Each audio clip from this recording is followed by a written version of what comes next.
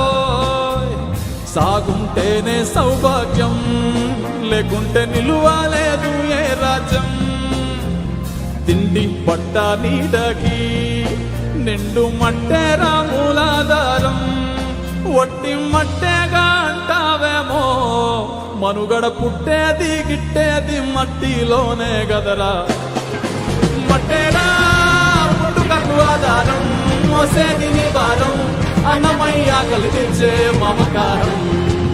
మట్టేరా ప్రాణమున్న బంగారం, జీవకోటికి గర్భం, పట్టిపోని ఎప్పుడేలను తీర్చుకోరుడం. మట్టేరా పుట్టుకకు ఆధారం, మోసేది నీ భారం, అన్నమయ్య కలిగించే మమకారం. మట్టేరా ప్రాణమున్న బంగారం, జీవకోటికి గర్భం, పట్టిపోని ఎప్పుడేలను తీర్చుకోరుడం. నిలువెల్ల పురుడోసుకుని నేలమ్మ పసిరి పైరులు గన్నది. చెట్టు సేవల పుట్టలతో జీవుల మనుగడకు అనువైనది.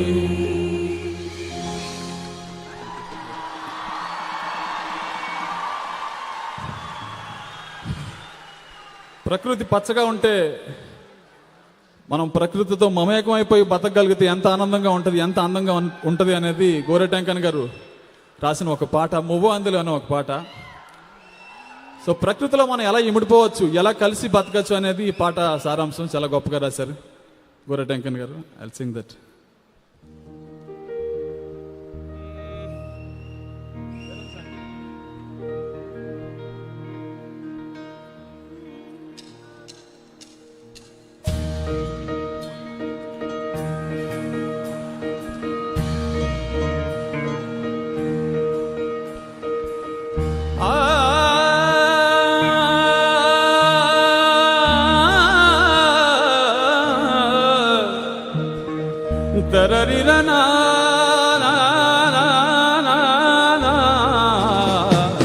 మువ్వ అందలు ముత్తు కిన్నెరా చేతిలో పడదామా, పాట పాడుకుంటా ఆటాడుకుంటా పయన వెళ్దామా.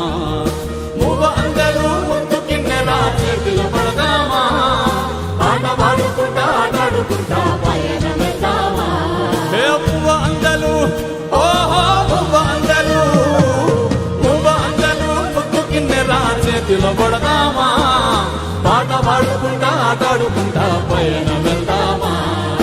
పువ్వ అందరూ ముద్దు కిన్నెరా చేతిలో పడదామా, పాట పాడుకుంటా ఆటాడుకుంటా పయన వెళ్దామా.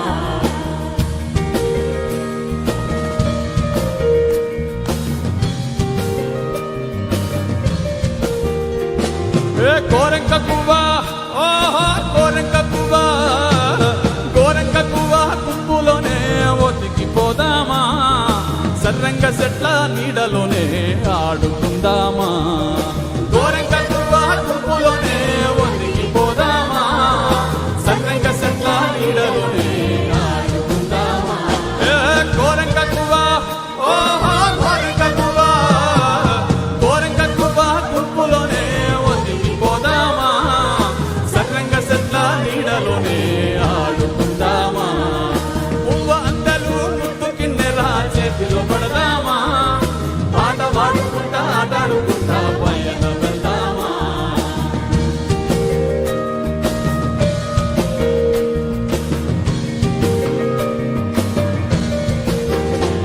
ఏ చెట్టు గుట్ట, ఓరరాజ చెట్టు గుట్ట, చెట్టు గుట్ట పుట్టలతోని సెలిమి చేద్దామా. ఓ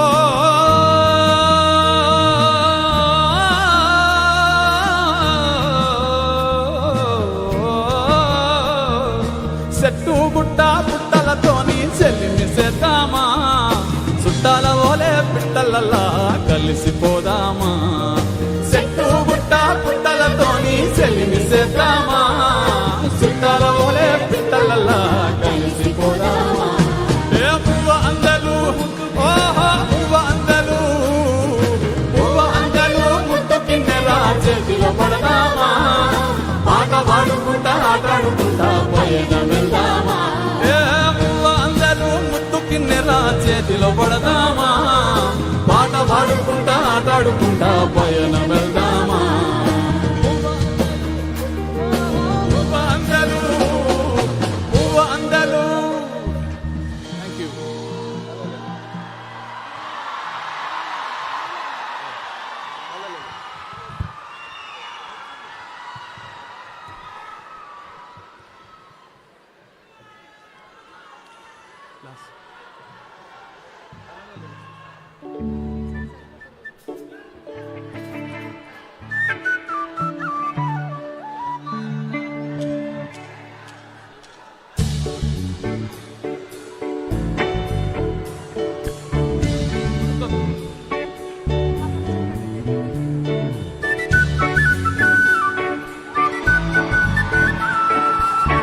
సద్గురుకి స్వాగతం.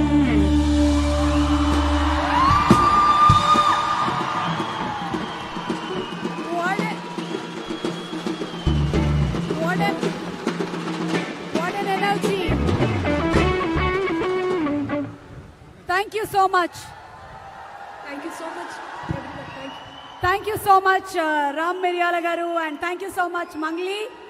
మీ పాటల్లో మామూలుగానే మట్టి వాసన గుబాళిస్తుంది. ఈరోజు మట్టి కోసం Sadhguru conscious planet save soil మూమెంట్లో మరింతగా మట్టి వాసనని వెదజల్లినందుకు ధన్యవాదాలు తెలియజెప్తున్నాము. Thank you so much Mangli and Ram మిరియాల.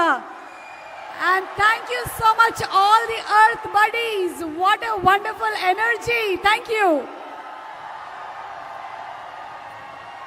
సద్గురు హైదరాబాద్ రీచ్ అయినటువంటి ఈ శుభ సందర్భంగా జరుగుతున్న ఈ సేవ్ సాయిల్ ఈవెంట్లో భాగంగా ఇక్కడికి విచ్చేసినటువంటి honourable minister for agriculture Shri Niranjan Reddy గారిని సాదరంగా వేదికపైకి ఆహ్వానిస్తున్నాము. May we request our honourable minister for agriculture Singireddy Niranjan Reddy గారు to please come on stage and address the gathering. వారిని వచ్చి మాట్లాడవలసిందిగా రిక్వెస్ట్ చేస్తున్నాము. మంత్రివర్యులు మీరు మాట్లాడిన తర్వాత అప్పుడు సద్గురు గారు వేదిక మీదకి రావడం జరుగుతుంది. ముందుగా మినిస్టర్ నిరంజన్ రెడ్డి గారిని వచ్చి మాట్లాడవలసిందిగా రిక్వెస్ట్ చేస్తున్నాము. మీకు ఘన స్వాగతం పలుకుతున్నాము. Thank you so much Telangana government and thank you so much agriculture minister. Thank you.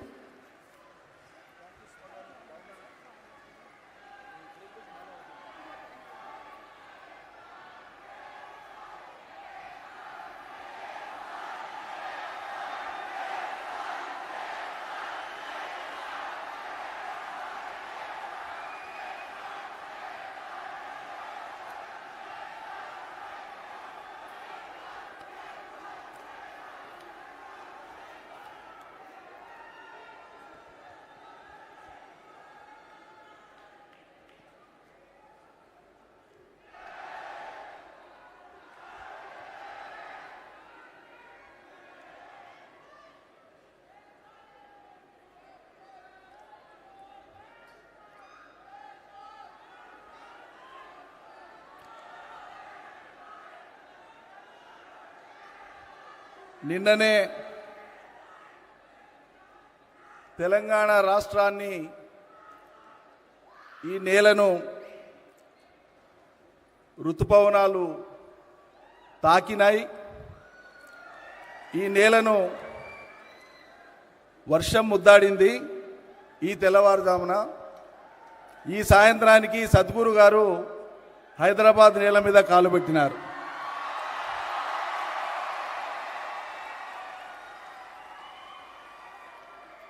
వారికి తెలంగాణ రాష్ట్ర ప్రభుత్వ పక్షాన, తెలంగాణ రాష్ట్ర ప్రజల పక్షాన, నా పక్షాన, రాష్ట్ర వ్యవసాయ శాఖ పక్షాన, రాష్ట్ర రైతన్నలందరి పక్షాన, నా సహచర మంత్రివర్యులు సోదరులు, సభలో ఉన్నటువంటి గౌరవనీయులు శ్రీ శ్రీనివాస్ గౌడ్ గారి పక్షాన, స్పోర్ట్స్ చైర్మన్ వెంకటేశ్వర రెడ్డి గారి పక్షాన, ప్రకృతి ప్రేమికులు, విద్యార్థికులైనటువంటి మా మిత్రులు వేదకుమార్ గారి పక్షాన, ఈ సమావేశంలో సభలో ఉన్నటువంటి వేలాది మంది పక్షాన వారికి హృదయపూర్వకంగా నేను స్వాగత సుమాంజలి తెలియజేస్తూ, నమస్కరిస్తూ, మీ అందరికీ నమస్కారాలు తెలియజేస్తూ, పెద్దలకు, పర్యావరణ హితులకు, భూమి పుత్రులకు, ఈ నేల బిడ్డలకు, ప్రాణుల్ని, చరాచర జీవుల్ని ప్రేమించేటువంటి హృదయం గల మీ అందరికీ, యువతీ యువకులకు, అందరికీ, మీడియా మిత్రులకు నేను హృదయపూర్వకంగా మళ్ళొక్కసారి నమస్కారాలు తెలియజేస్తున్నాను.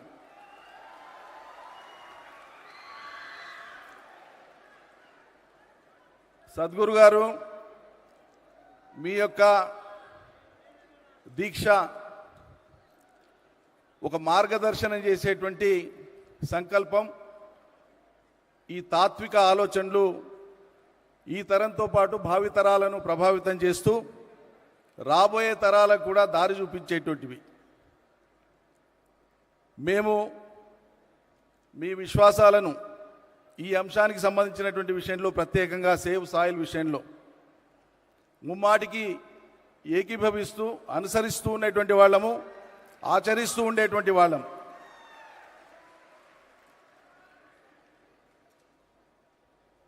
నిజంగా చెప్పాలంటే మేం మట్టి మనుషులం, తెలంగాణ బిడ్డలము, తెలుగు బిడ్డలం, మట్టి మనుషులం. మాకు మట్టితో ఉండేటువంటి అనుబంధం చాలా గొప్పది.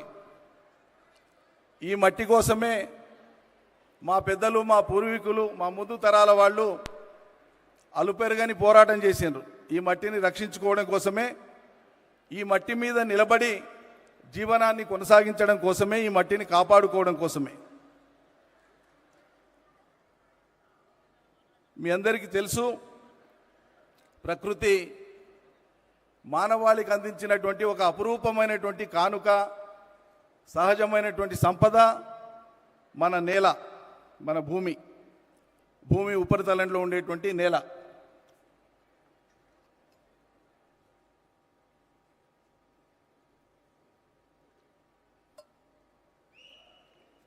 ఈ నేల మనకు, నేల లేనిది జీవం లేదు, జీవం ఉండేది నేలలో. జీవం మనుగడ సాగించాలంటే నేల కాపాడబడాలి.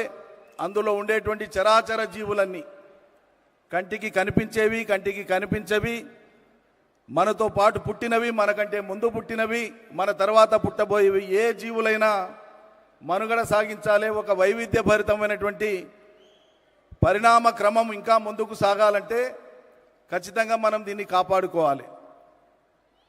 ఈ నేల ప్రస్తుతం ఉండేటువంటి స్వరూపం సంతరించుకోవడం కోసం అనేక భౌతిక, రసాయనిక పరిణామాలు సంభవించిన సంగతి మనందరికీ తెలిసిందే. దాశరథి గారు అన్నట్లు, భూగోళం పుట్టుక కోసం రాలిన సొరగోళాలెన్నో అన్నాడు ఆయన పరిణామ క్రమాన్ని వివరిస్తూ ఒక పాటలో. ఆద్యంతం మానవ చరిత్రను కూడా ఒకటే పద్యంలో, ఒకటే పాటలో వివరించినటువంటి గొప్ప తాత్వికుడు దాశరథి, తెలంగాణ మట్టి బిడ్డ, తెలుగు మట్టి బిడ్డ.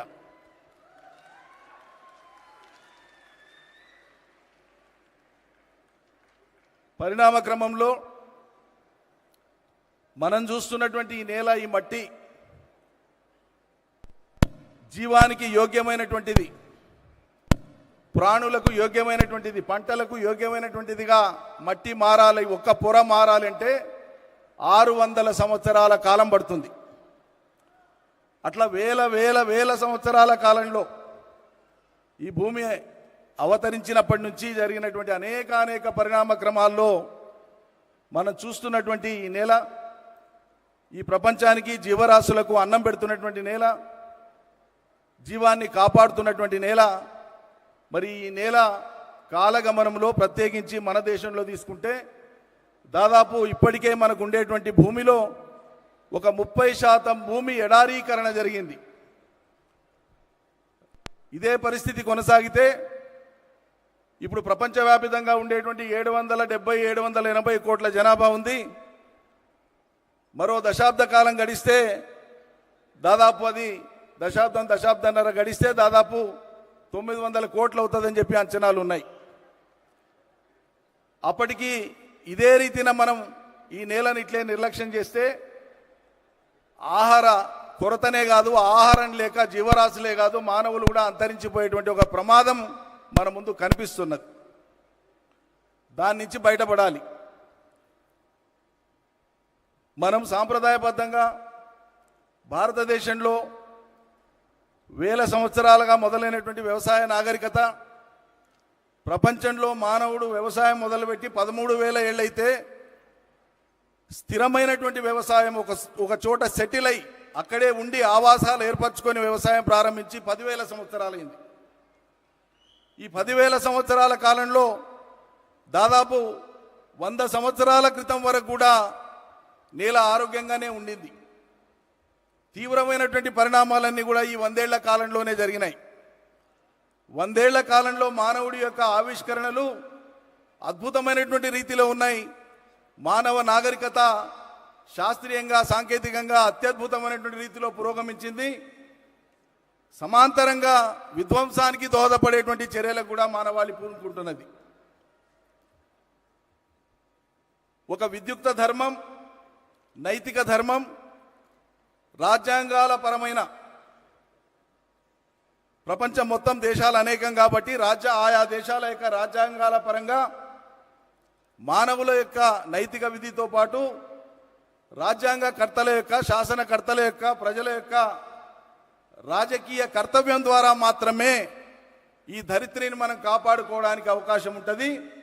అందులో మీలాంటి మహనీయులు, మహానుభావుల యొక్క పాత్ర ఎనలేనటువంటిది, ఘనమైనటువంటిది, కొనియాడదగినటువంటిది, ఈ తరానికి భావితరాలకు స్ఫూర్తినిచ్చేటువంటిది. ఈ 100 ఏళ్ల కాలంలో జరిగినటువంటి పరిణామాల్లో ప్రత్యేకించి మన దేశంలో సాంప్రదాయ పద్ధతిలో సాగినటువంటి వ్యవసాయం ద్వారా నేల ఆరోగ్యం కాపాడబడింది. కానీ సాంప్రదాయ పద్ధతిలో సాగినటువంటి సాగు వ్యవసాయం ప్రాణులకు కానీ మానవులకు కానీ ఈ దేశంలో సరిపోయినటువంటి మోతాదులో ఆహారాన్ని అందించలేనటువంటి పరిస్థితి కొనసాగినప్పుడు ప్రపంచ పోకడలను మనం దిగుమతి చేసుకొని హరిత విప్లవం పేరు మీద, సస్య విప్లవం పేరు మీద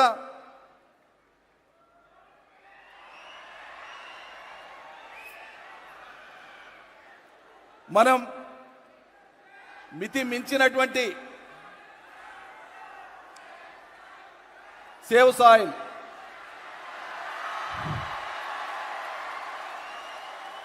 మితిమీరినటువంటి, మీకు తెలియాల్సినటువంటి అంశం ఇది.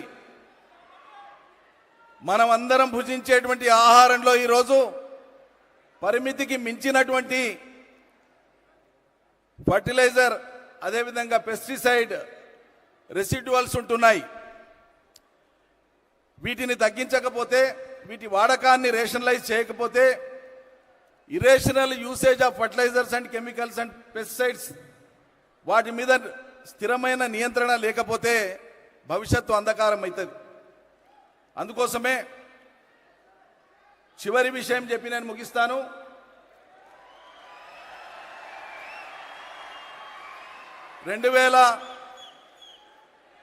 విద్యార్థికులైనటువంటి వాళ్ళు మీరందరూ కూడా దృష్టిలో పెట్టుకోవాల్సింది, గమనించాల్సినటువంటి విషయం, ఒట్టి కేరింతలతో కాదు, విషయం కూడా అర్థం చేసుకునే ప్రయత్నం చేయాలి.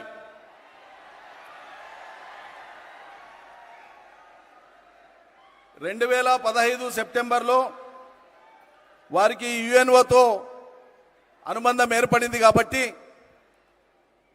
ఇవాళ ప్రపంచ దూతగా యుఎన్ఓ వారిని ఎంపిక చేసుకున్నది కాబట్టి యుఎన్ఓ వాళ్ళు 2015 సెప్టెంబర్లో అంతర్జాతీయ మానవాళి మొత్తాన్ని దృష్టిలో పెట్టుకొని ఆయా దేశాలకు నిర్దేశించినటువంటి కర్తవ్యాలు బాధ్యతలు ఆయా దేశాలు ఏం చేయాలని చెప్పినటువంటి దాంట్లో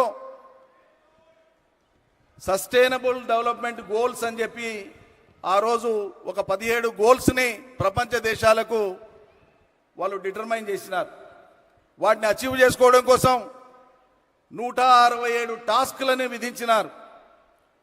అందులో భాగంగా ఆ 17 గోల్స్లో ప్రధానమైనటువంటివి ఈ ధరిత్రిని కాపాడుకోవడం, నేలను కాపాడుకోవడం, పర్యావరణాన్ని కాపాడుకోవడం, పచ్చదనాన్ని పెంచడం, అవిద్య లేకుండా చేయడం, పేదరికం లేకుండా చేయడం, శుద్ధమైన నీళ్లు ప్రపంచ మానవాళికి అందరికీ అందేటట్లు చేయడం, యుద్ధాలు లేకుండా చేయడం, ఇట్లా అనేకమైనటువంటి అంశాలు ఉన్నాయి. ఇది 2015 సెప్టెంబర్లో ప్రారంభమైంది. కానీ 2014 2 జూన్కు ఏర్పడినటువంటి తెలంగాణ రాష్ట్రం అంటే అంతకంటే ముందే ఏడాది పైచిలకు ముందే ఏర్పడినటువంటి ఈ రాష్ట్రంలో తొలి కేబినెట్ సమావేశంలో తీసుకున్నటువంటి నిర్ణయాలు అవి ప్రకృతిపరమైనటువంటివి. తెలంగాణలో హరితహారం ద్వారా 250 కోట్ల మొక్కల్ని పెట్టాలని ఈ ప్రభుత్వం నిర్ణయం తీసుకొని అమలు చేయడం జరిగింది.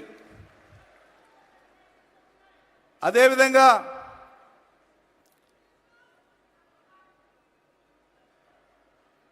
నీటి వనరులను సంరక్షించడం కూడా నేల ఆరోగ్యాన్ని కాపాడడానికి తోడ్పడేటువంటి అంశం. నీరు లేని నేల మళ్ళీ ఎడారిగానే మారుతుంది, అది ఇంత సారవంతమైందైనా. కాబట్టి నేలకు అవసరమైనటువంటి నీరు వర్షాధారంగానే కాక వర్షాధారంగా వచ్చినటువంటి నీళ్లను నిల్వ ఉంచుకొని సముద్రంలోకి కలిసేటువంటి నీళ్లను ఒడిసిపట్టి ఎక్కడికక్కడ చెరువులు, కుంటలు, వాగులు, వంకలు, ప్రాజెక్టులు, రిజర్వాయర్ల ద్వారా ఇలా తెలంగాణ భారతదేశంలో భూగర్భ జలాన్ని పెంచడంలో నంబర్ 1 రాష్ట్రంగా నిలిచింది. ఎక్కడ చూసినా కూడా నీటి సంపద, జల సంపద. ఈరోజు తెలంగాణ నేల మీద మనుషులే కాదు, వ్యవసాయం వృద్ధి అయినటువంటి కారణంగా తెలంగాణ నేలంతా పచ్చబడ్డది. ఎక్కడ చూసినా కూడా పచ్చదనంతో పరుచుకొని ఉన్నది. అదేవిధంగా తెలంగాణలో పశువులు కానీ, గొర్రెలు కానీ, ఇతర జీవ సంపద అయితే లైవ్ స్టాక్ అంటామో మనం, అది సుమారు ఇవాళ 2019 లెక్కల ప్రకారంగా 5 ఏళ్లకోసారి పశు గణన జరుగుతుంది. 2019 లెక్కల ప్రకారంగా 3,26,00,000 జీవాలు ఉన్నాయి ఇవాళ తెలంగాణలో. ఆ జీవాల వల్ల జరిగేటువంటిది అవి నేల మీద సంచరిస్తూ వాటికి దొరికిన ఆహారాన్ని భుజిస్తూ వాటి మలమూత్ర విసర్జన ద్వారా భూమి సారాన్ని పెంచేటువంటి ప్రక్రియ కూడా తెలంగాణలో జీవజాతులు తోడ్పడుతున్నాయి. ఈ విధంగా రాబోయే తరాలకు ఈ నేలను కాపాడుకోవడం ద్వారా 1 ఆహార భద్రతను, 2 మంచి పర్యావరణాన్ని అందించేటువంటి బాధ్యత మనందరిది.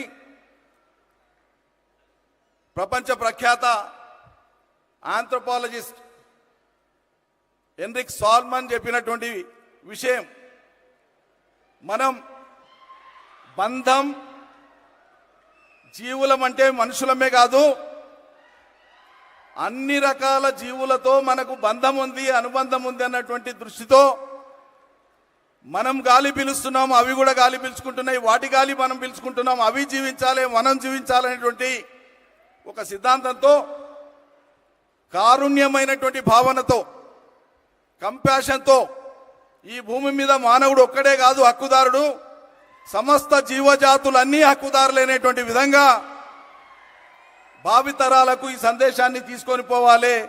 దీన్ని మనం అందరం ఆచరించాలని చెప్పి మనవి చేస్తూ, తెలంగాణ ప్రభుత్వ పక్షాన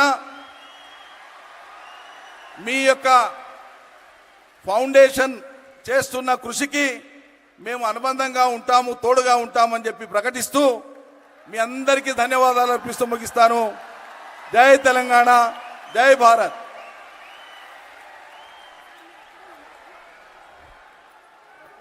Thank you so much, Niranjan Reddy Garu. And as a part of the Save Soil movement, on this historic day at Hyderabad, the Telangana government and Isha Outreach shall be signing a memorandum of understanding to rejuvenate Telangana's soil. That's a proud moment for Telangana and the Save Soil movement. And దీనికి గాను వేదిక మీదకి మనందరికీ ఎంతో ఇష్టమైన మన ప్రియతమ సద్గురు గారిని ఆహ్వానిస్తున్నాము. Sadhguru Garu to please come on to the stage, and requesting our Agriculture Minister Niranjan Reddy Garu to exchange the Memorandum of Understanding between the Telangana government and Isha Outreach.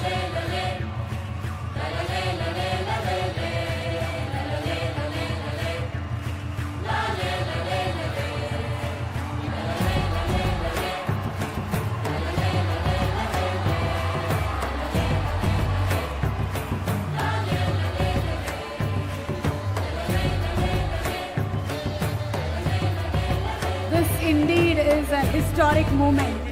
Save Soil movement ని మొదలుపెట్టి ఎన్నో countries travel చేసినటువంటి సద్గురు ఎంతో మంది రాష్ట్రాల్లో ఉండేటువంటి ముఖ్యమంత్రులు ఇలాగే MOUని ఎక్స్చేంజ్ చేయడం జరిగింది. అండ్ ఈ రోజు మన తెలంగాణలో ఉండేటువంటి వాళ్ళందరికీ గర్వకారణం ఏంటి అంటే తెలంగాణ ప్రభుత్వం కూడా MOUని సేవ్ మూమెంట్తో ఎక్స్చేంజ్ చేయడం. నిరంజన్ రెడ్డి గారిని ఒక్క నిమిషం వేదిక మీద ఉండవలసిందిగా రిక్వెస్ట్ చేస్తూ inviting on stage minister Srinivas Goud గారిని వేదిక మీదకి రావాల్సిందిగా రిక్వెస్ట్ చేస్తున్నాము. శ్రీనివాస్ గౌడ్ గారు, minister for transition and excise, sports and youth services to please come on stage.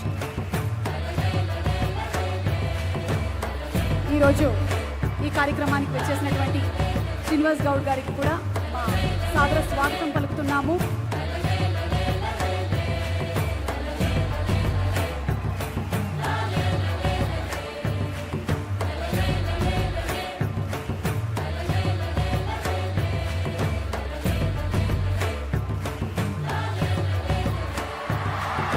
Also requesting everybody to hold your placards, Save Soil. మీరు చేయగలిగింది మీ social media pages, Twitter, Insta, FB ఎక్కడైనా సరే ఈ మెసేజ్ని మీరు షేర్ చేయండి. మీ కంపెనీస్లో కూడా మీరు ఈ మెసేజెస్ని షేర్ చేయండి. Address the cause and be earth buddy. Let's join hands together for save soil. మట్టిని రక్షించండి, అది మనల్ని రక్షిస్తుంది. మట్టి లేకపోతే మనం లేము.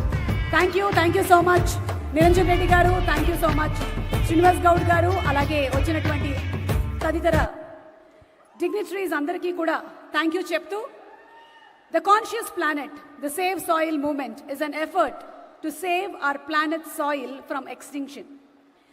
As occupants of a shared planet, are we going to be regretful or a responsible generation? What are we going to be? A wonderful, responsible generation, aren't we? So here's presenting to you a video that explains the science behind the Save Soil movement. Please orient yourself towards the screens, please. And here we have the video that explains the science behind the Save Soil movement. We are talking about climate change, carbon emissions, and global warming and various other aspects,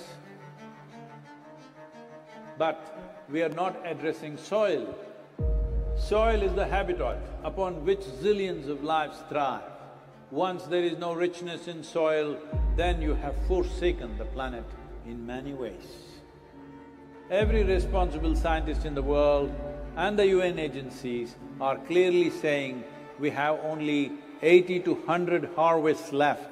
That means approximately 45 to 50 years of agricultural soil left on the planet. By 2045, we will be producing 40% less food than what we are producing right now, and our populations will be 9.3 billion people. The food shortages that could manifest in the next 25 years, the consequences of that is unimaginable. Civil wars will unfold across the world once there is food shortage. What we are facing now is soil extinction. Why is soil becoming extinct? Where is it going away? What is happening to our soil? We must understand, if you add organic content to sand, sand will turn into soil. If you remove all organic content from the soil, soil will become sand. In normal agricultural soil, the minimum organic content should be between 3 to 6%. The most minimum is 3%. At least this minimum to keep the soil alive, to keep the soil as living soil is a must. Agricultural soils across the world, the depletion is so heavy. In most countries, more than 50% of the topsoil is already gone in the last 100 years. The nutrient levels have dropped significantly. The level of micronutrients you would get from your food in early 20th century to what you are getting from the same food now has dropped 90%. If you ate one orange in 1920s, what you got from it. Now, in 2020, if you have to get the same, you will have to eat 8 oranges. This is what we have done to our food. Soil is the biggest ecosystem on the planet, and so few people know anything about it. 1 teaspoon of healthy soil probably contains more microbes than there are people on Earth. The microbial life in the first 12 to 15 inches of topsoil is the basis of our existence. It is this magic beneath our feet which has produced the life that we are. This first 12 to 15 inches of soil is the basis of life for 87% of life on this planet, including you and me.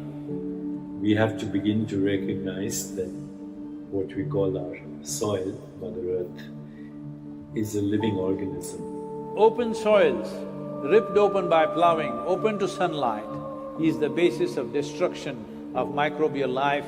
So the focus should be on agriculture, the focus should be on seeing that land is under shade as much as possible, some kind of shade, grasses, herbs, bushes, trees. So it's extremely important that soil regeneration is enshrined in the policy of every government on the planet. We must change the narrative on the planet that soil is a wealth, a legacy we have received from previous generations, and we have to pass it on as living soil for future generations. We are in a cusp of time. If you do the right things now, in the next 15 to 25 years, we can significantly turn this situation around and regenerate the soil. But if we allow this to progress like this for another 30 to 40 years, after 40 years if we attempt this, then it could take 150 to 200 years because that much loss of biodiversity would have happened. From 21st of March for 100 days, the whole world, every human being on the planet should talk soil. We must hear the word soil, save soil everywhere to see that the narrative on the planet changes towards the most vital aspect of our life, the soil. Each one of you should reach as many people as you can to make this happen. As a part of this, to activate support from the citizenry to assure the governments long-term investments will be appreciated. I'm 65 and I'm riding 30,000 kilometers, a lone motorcycle journey, 30,000 kilometers across 24 nations.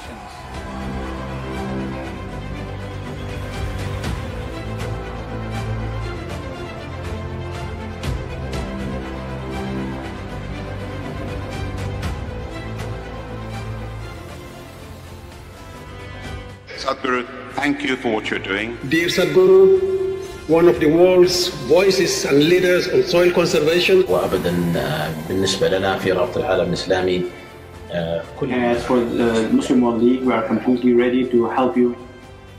You've inspired me to think about soil very differently.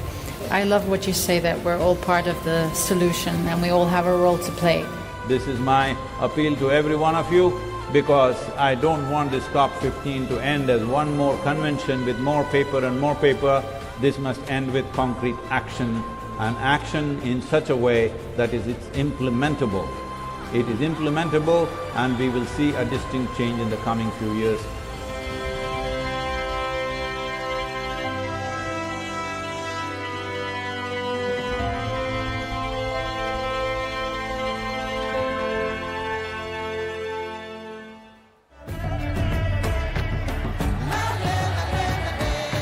So this is a perfect confluence of how we see things and the importance of the soil. Save the soil. Our soil needs nourishment. Save soil. Let us make it happen. सदगुरु जी ने यात्रा की, दुनिया को मिट्टी के प्रति स्नेह तो पैदा हुआ ही होगा, लेकिन भारत की मिट्टी की ताकत का भी परिचय मिला होगा। I salute you, your energy and your dedication, and my full support of what is needed from the Palestinian side. To honor the people of this country, I want to thank you very much.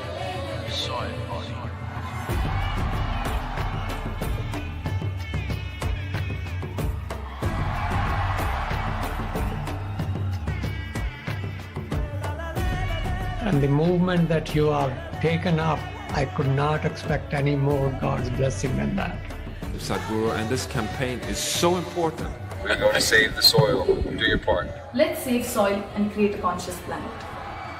Save soil. Save our soil. Save soil. Sadhguru, save soil, my friend. Save soil. Let's make it happen. Antigua and Barbuda is part of the Save Soil mission. We commend you for what you're doing.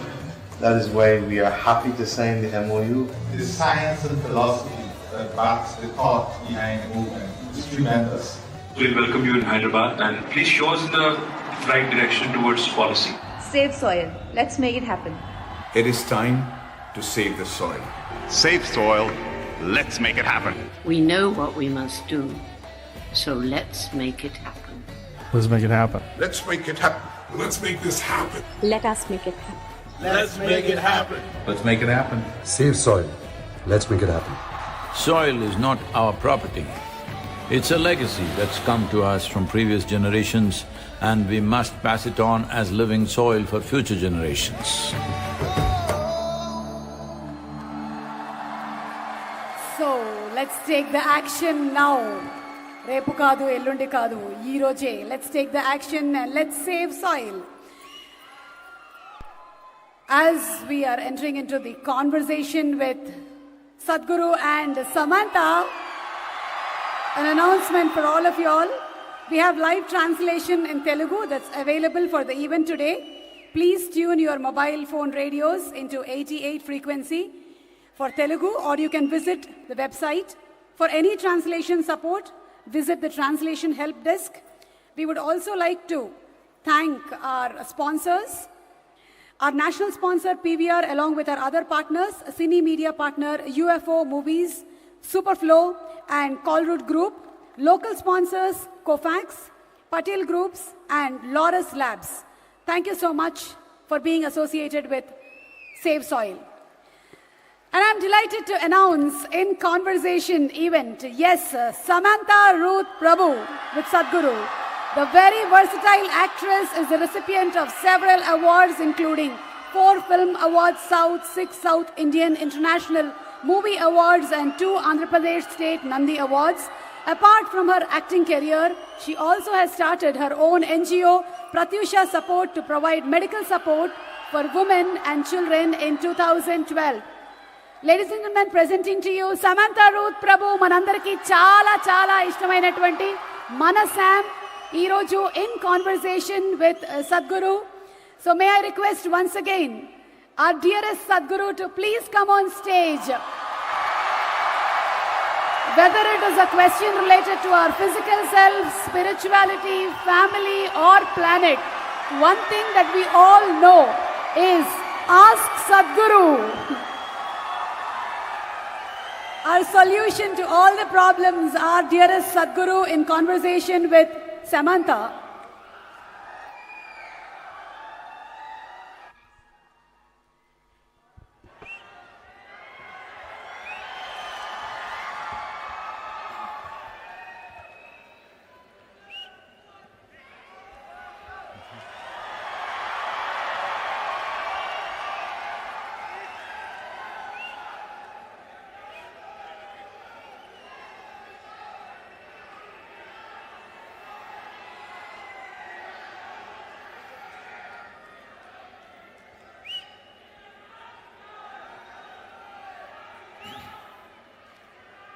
Kalo न जानति तव जननम Kalo न जानति तव समापनम दृष्टो मया तव महाकारः योगेश्वर काल काल योगेश्वर काल काल Namaskaram. Namaskaram to everyone. Namaskaram to you. Please, please. So, okay. Don't tell me, huh? You need to tell the world.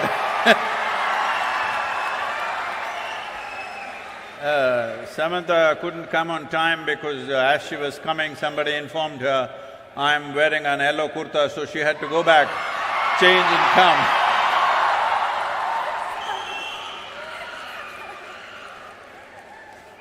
Good evening, Sadhguru. It is absolutely an honor. Her volume up, please. It's absolutely an honor to be in your presence. I don't usually carry cue cards, but you know, when you talk, you have the tendency to make people freeze, and I might forget my name, so better safe than sorry. Welcome back to Hyderabad. Thank you. The 94th day of your motorbike tour to save soil. 562 events, 26,000 kilometers. I'm just tired saying it. Don't you ever get tired, Sadhguru?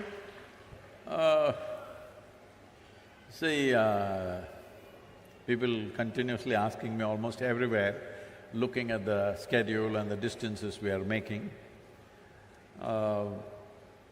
Like what is that, 562 events. 562 events means on an average 8 to 9 events per day is what's been happening along the way apart from the riding. So,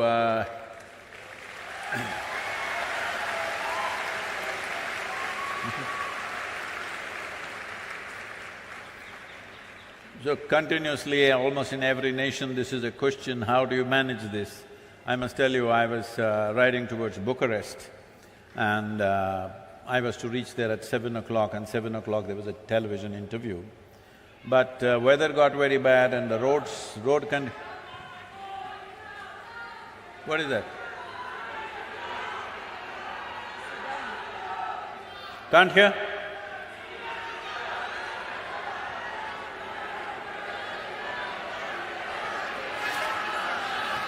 What? You're blocking the view. You can see there. That's okay, please. Now they can't change that, please. You look at the screen.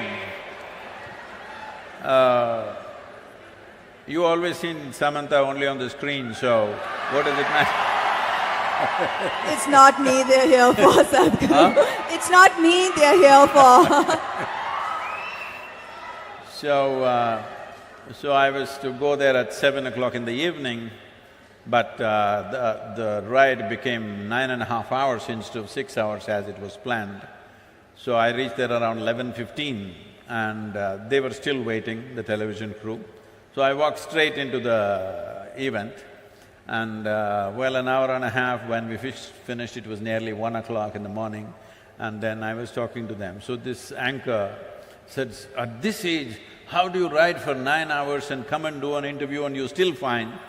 He repeated the word "this age" 3 times and I didn't like it. I'm warning you so that you don't use that. I'll make note.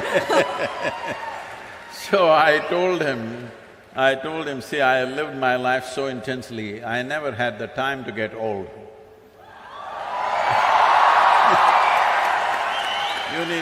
You need lot of time to get old. Where is the time to get old? Can you please give me the secret as well? I will. I would like to stay this way for some time.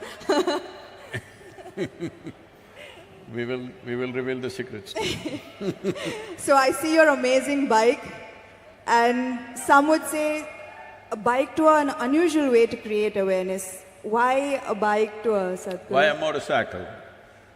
Well, see, the thing is, last 2.5 years particularly, I've been talking to various agricultural ministries, scientists, top scientists in the world, soil scientists I mean, and bureaucrats and variety of people who hold responsible positions in the world. And I discovered that everybody knows the problem. Everybody generally knows the direction of the solution. Then wondering, why is it not happening? Everybody knows the problem, everybody knows the solution. Then I realized they are waiting for an idiot to bell the cat, so here I am. So if I fly around and do it, it won't have that. So I have to walk. If I walk, I might die. Most probably, yes. Or if I cycle, definitely it'll kill me. So motorcycle could kill. There were many dangerous moments. It could, when you're going at this pace, when I say this pace, like every day, we're well above the speed limits and trying to get to the place because events are happening on the way. They're stopping us on the roads and there are events. So, I don't hold… I'm not a minister, I don't hold any position of power in the world. I don't have any, anything to command because I don't have an army. All I have is, I have people's love and goodwill. So, I thought, so that is the only asset I have, so that's the only thing I can play with. I've been talking about this for 30 years, and whenever I speak about it, people say, this is great, this is fantastic, and then they will sleep on it. So, now we wanted to awaken something. I knew the simple way for me to do it is to put myself to some risk. And it's worked because 3 days ago our social media metrics without WhatsApp is reading at 2.8 billion people have spoken about soil. But when I started in London, a lady journalist was interviewing me and she said, Sadhguru, come on, why have you become like this? Can't you pick up something else? Soil is the most unromantic thing. Who will support you? Who is going to talk about soil? Just don't do this, do something else. Talk about the sky, maybe heaven. Not soil. Who is going to be interested in this? Look at this.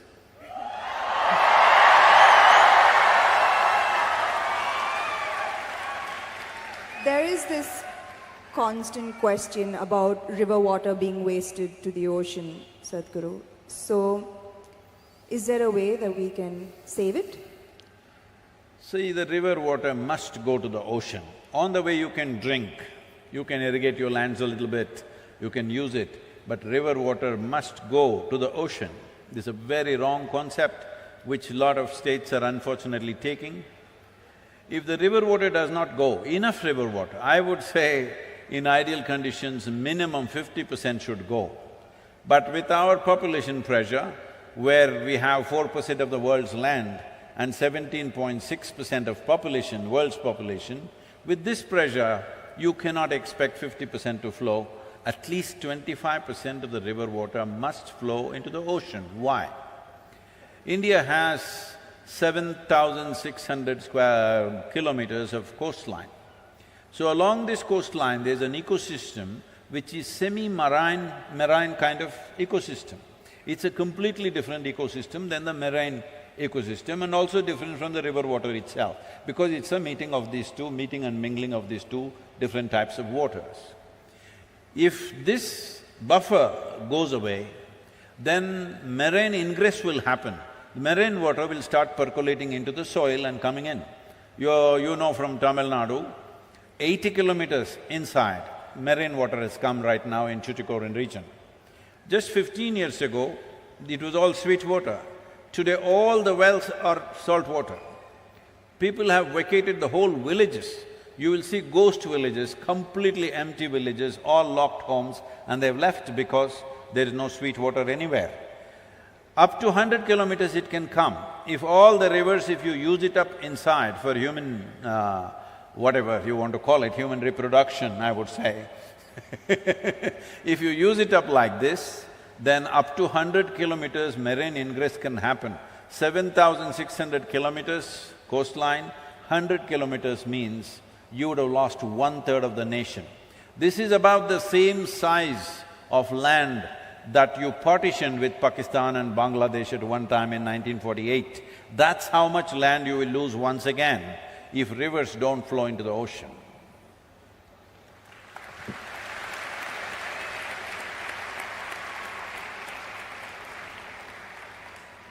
Sadhguru, since I have this time with you, I'm going to be greedy and ask a few questions that have been on my mind for a while.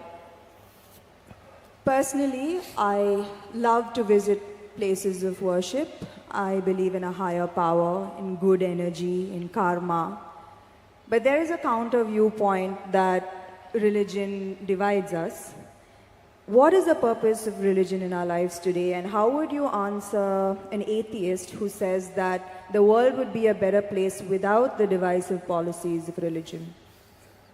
I very much agree with that. Because of the way we are propagating it today. See, most religions that you know today, in its infancy, started as spiritual processes, as a quest for human being to know something beyond just eating, reproducing, sleeping, beyond that, because there's a longing. This is not taught to you, there's a natural longing within you. See, if you're struggling for food, food will be the only thing. If you're struggling to have a shelter, that'll be the only thing. Suppose everything you want is just provided today, then suddenly you wonder, why am I here? What is it? So there is a longing to know. A human being cannot simply say, I don't want to know anything, I will just eat well and live well. It doesn't work, because your intelligence is evolved into a certain place where without asking a question you cannot exist. So when I say without asking a question, question means a quest. Question is just a tool to dig deeper into something, whatever you wish to know. But right now, all religions started with this question, but today most religions have come to this place, you cannot ask a question. If you ask a question, you're dead.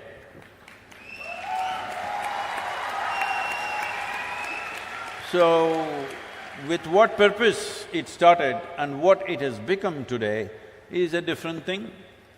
So, we need to make a distinction between religion, religious process and spiritual process. It has become necessary today to do this, because today religion means belief. You believe this and this, then you belong to this religion. If you believe that, you become that religion. So when you say, I believe something, it's like this. How many of you here believe you have two hands? All of you just raise one hand. If you believe you have two hands, do you believe you have two hands or you know that you have two hands? You know. If somebody starts an argument with you to prove that you have no hands, if their argument becomes too overwhelming, one slap in the face.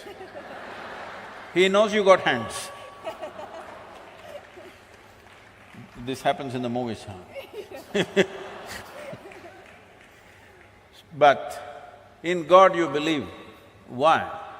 Because you're still not even straight enough to admit what you do not know as I do not know. This much sincerity should enter human heart and intelligence. What I know, I know. What I do not know, I do not know. What is the problem? Whatever I do not know, I believe. You're destroying I do not know. I do not know is the most tremendous possibility in your life. When you see I do not know, the longing to know, the seeking to know, and the possibility of knowing becomes a reality. If you destroy I do not know, you will just believe something. because it's come from some authority, or people claim it's come from an authority. Or in other words, in your life, authority becomes the truth. Spiritual process means truth is the only authority for you.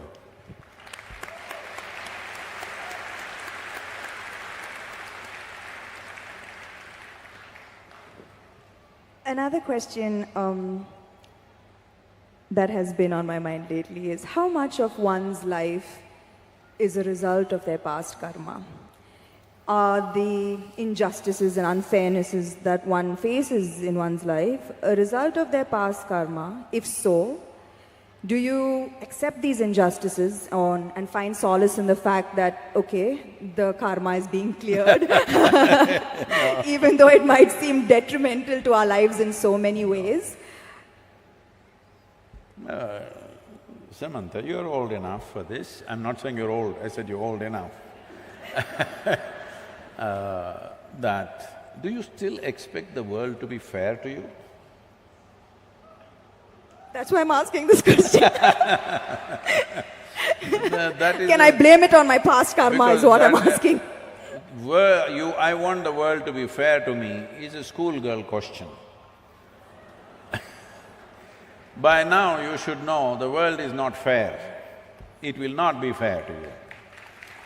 But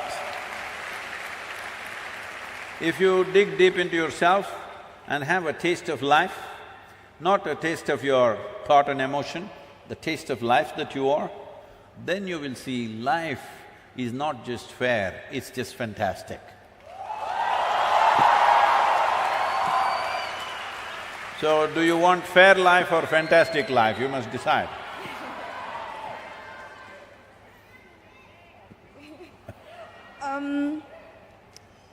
I've noticed this, that beyond the material ego, there is now suddenly a widespread… Who is this ego guy, your friend?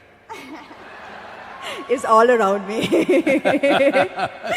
And in my industry, the heights of it. So beyond the material ego, I've noticed there's now widespread spiritual ego.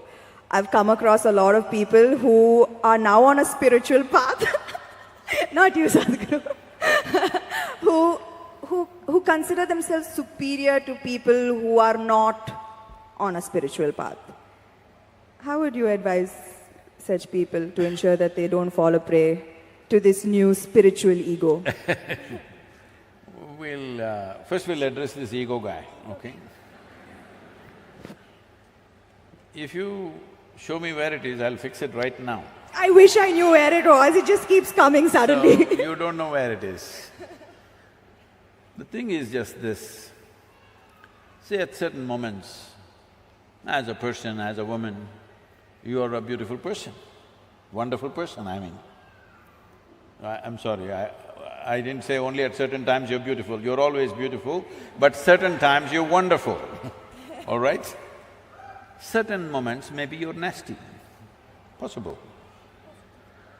So whenever you're nasty, you say, it's my ego.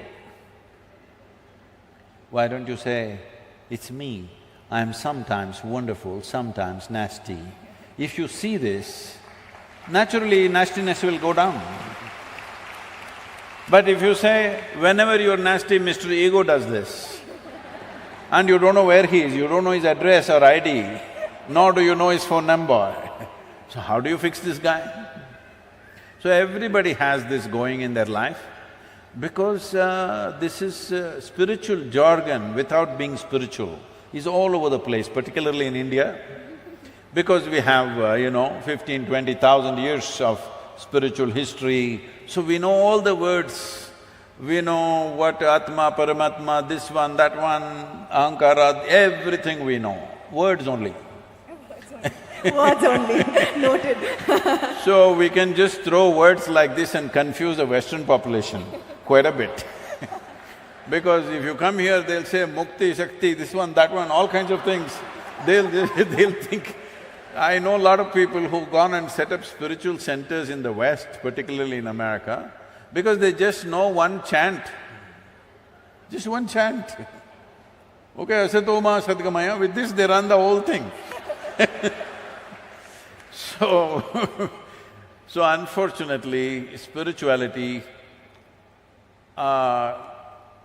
in some ways it's come there.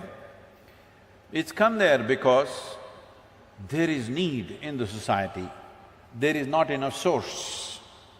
Because of that, people are manufacturing this here and there. I must tell you this. Is it okay if I take a few minutes? This happened, a few years ago, 16 years ago.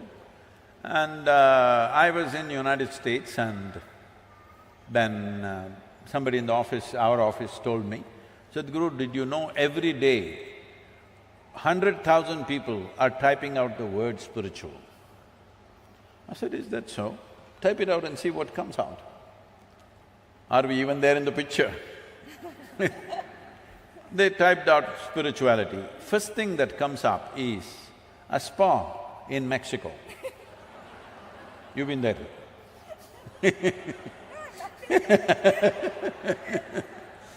And the next thing that comes out is a call girl in Northern California. She has learnt all that SEO. For everything she says spiritual, spiritual, spiritual. 108 times she uses the word spiritual on her website. You say spiritual, she comes up, number 2. I thought this is a shame. For thousands of years, anything spiritual means people looked east. East means India, that's what it meant. So I said we must start something, a spiritual gateway, that if people say if they seek spirituality, they must look towards India. Because this is one culture which has spent maximum amount of time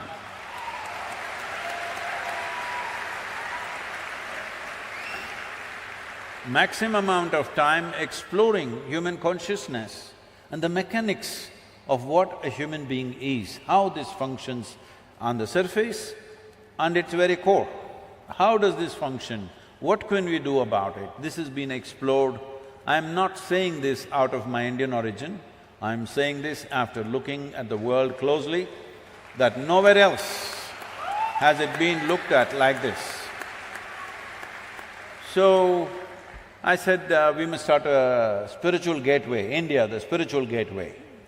As a part of this, I thought, till then, I must tell you this, till about 15 years ago, I had not met a single guru in this country. I just did not meet, I was just busy doing my own work. I never thought I had to go and look for somebody, I had never been to any other ashram anywhere.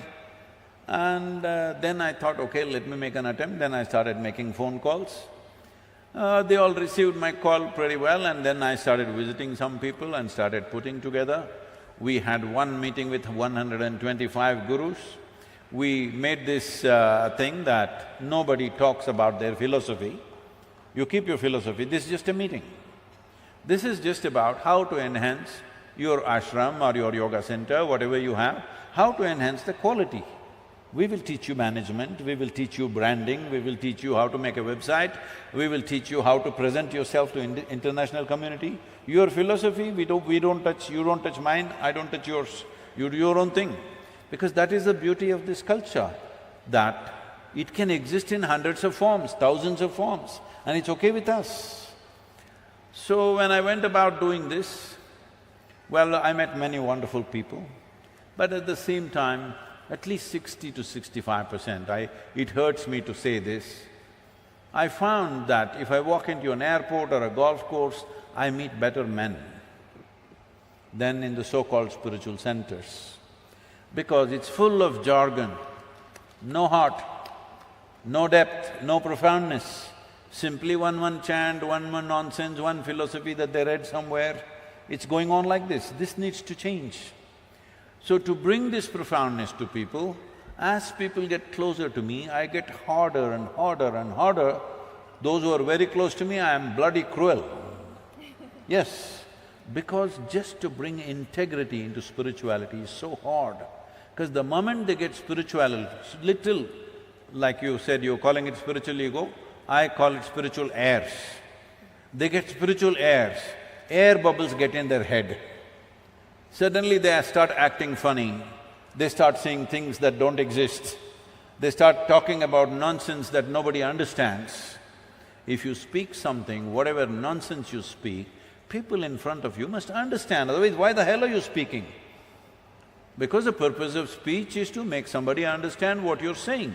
No, if I say something that you don't understand, I become big, you become small. This is rubbish. This is going on for too long.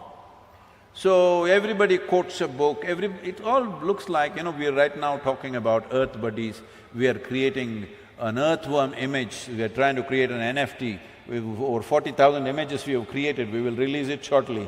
We'll gift you one earthworm, okay? Now, these are all bookworms who fell out of a book.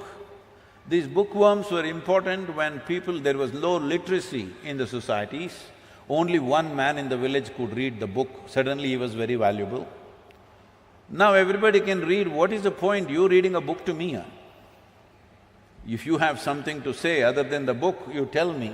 If you're going to read a book, what is the point? When I was in graduation, when I was in the university, I made an agreement with the teachers, I will not come and bother you with my questions. Just give me attendance. I will stay out. Because if you go there, from the first moment you go there, first attendance, that's the only interesting thing. And after that, they're just reading some notes and everybody is writing down. Those days, fountain pens, kara kara kara kara, it makes noise. I don't like it. As I say, if everything is in that book, give it to us, we'll photocopy it and give it back to you. I don't have to come, you don't have to come.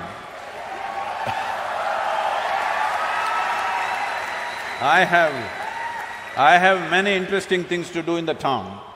I don't know about you, but I have many interesting things to do in the town. I don't have to sit here and write down, I can photocopy this. So they didn't want me, so I said, give me attendance. Only once a month I went there to check my attendance, whether they were keeping the deal. I sat in the garden outside, okay? Why I am saying this is, when you are also literate, why should somebody read the damn book to you? You read.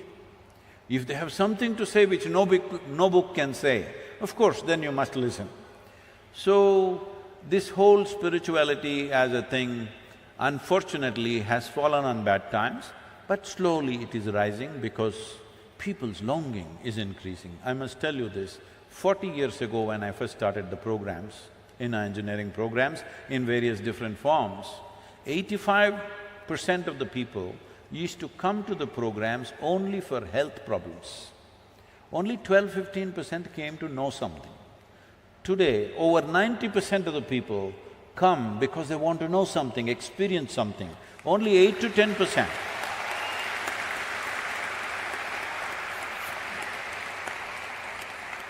Only 8 to 10% are coming for health issues, which is a significant change in human consciousness. About this ego business, this is one thing we must settle. See, within you, is there only one person or two? I think one. You think one? I'm going to go with one. One. That means you're an individual. An individual means, the word individual comes from indivisible. You're not further divisible, that's good, you're an individual. If you are two, then you're either schizophrenic or possessed, psychiatrist or exorcist. Either a psychiatrist or an exorcist has to come. So this is very important, everybody settle this, that don't talk about Atma, Paramatma, ego, this one, that one. You are an individual. What kind are you? Are you a wonderful one or a nasty one? Fix the damn thing.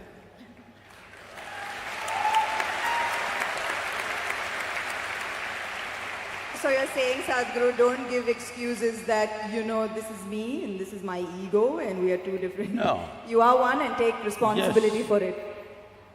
If you do that, definitely you will eliminate the nastiness to whatever extent possible. Thank you, Sadhguru.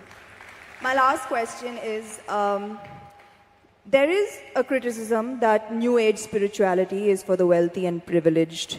How would you advise an underprivileged householder who has neither the money nor the time to embark on a spiritual journey, although they are seeking for it. Why is he holding on to a house? You said householder. Yes. Yes. Why are they holding on to a house? You should live in a house, you should not hold on to it. Right now that's their problem. They are holding on to a house. Their whole life is around what they own, what they possess. Obviously, they can't leave the damn place and go anywhere. So the moment your possessions decide the quality of who you are, then you yourself become a material. There's a question there. Ask. I'm sorry, I didn't get the last. No, I'm saying, the moment your possessions decide the quality of who you are, then you will also become a material part. You will not be a human anymore. You will not be a consciousness anymore. Material is there, things are there, clothes are there, home is there, all this is there. Why? Because if you do not arrange this convenience, every day you will be only struggling for that. You won't do anything worthwhile in your life. Because every day if you have to earn your food, can you think of anything higher, I'm asking? Whole attention will be just on that. The idea of making arrangements for ourselves as it's convenient for us is so that our intelligence, our creativity, our possibilities find expression in life. Every day if you have to worry about where is my food today, then you can't do anything worthwhile. So do not misunderstand possessions as a way of enhancing your life. It is a way of making your life convenient so that you can focus on what you want to do. If you have to earn your dinner from now to dinner time, what can you do? What worthwhile things can you do? You will only have to go foraging for food, isn't it? So, arrangements are there in everybody's life. How much arrangement is needed? As much as is needed for your kind of life, so that arrangements never become an impediment. For most people, it's an impediment because if somebody is a householder, he'll be holding the house and sitting right there. That's what most people are doing. That is what most people are doing. I'm talking about 80, 90-year-olds. They say, I want to come to the ashram, Sadhguru, but… What is but? But is nobody to take care of the house. Leave the goddamn house and come, you're 85 years of age.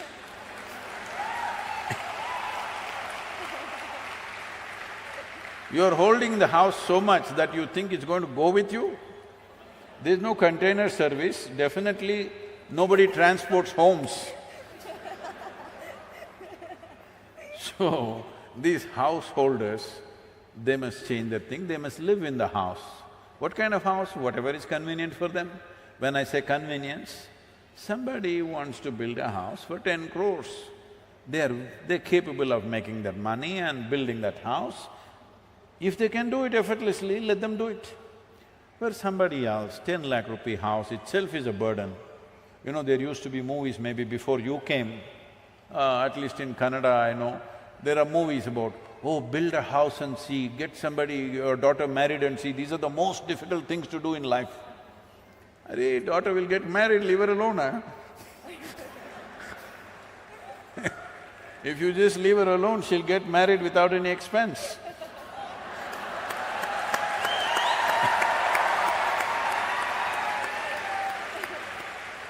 And building a house, if it is such a burden, why the hell are you building a house? I was in United States and they were asking me, Sadhguru, is it true next time when Jesus comes, he will come in, what is that, Salt Lake City?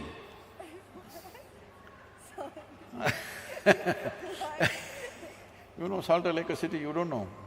Oh, there is a whole story, I won't go into it.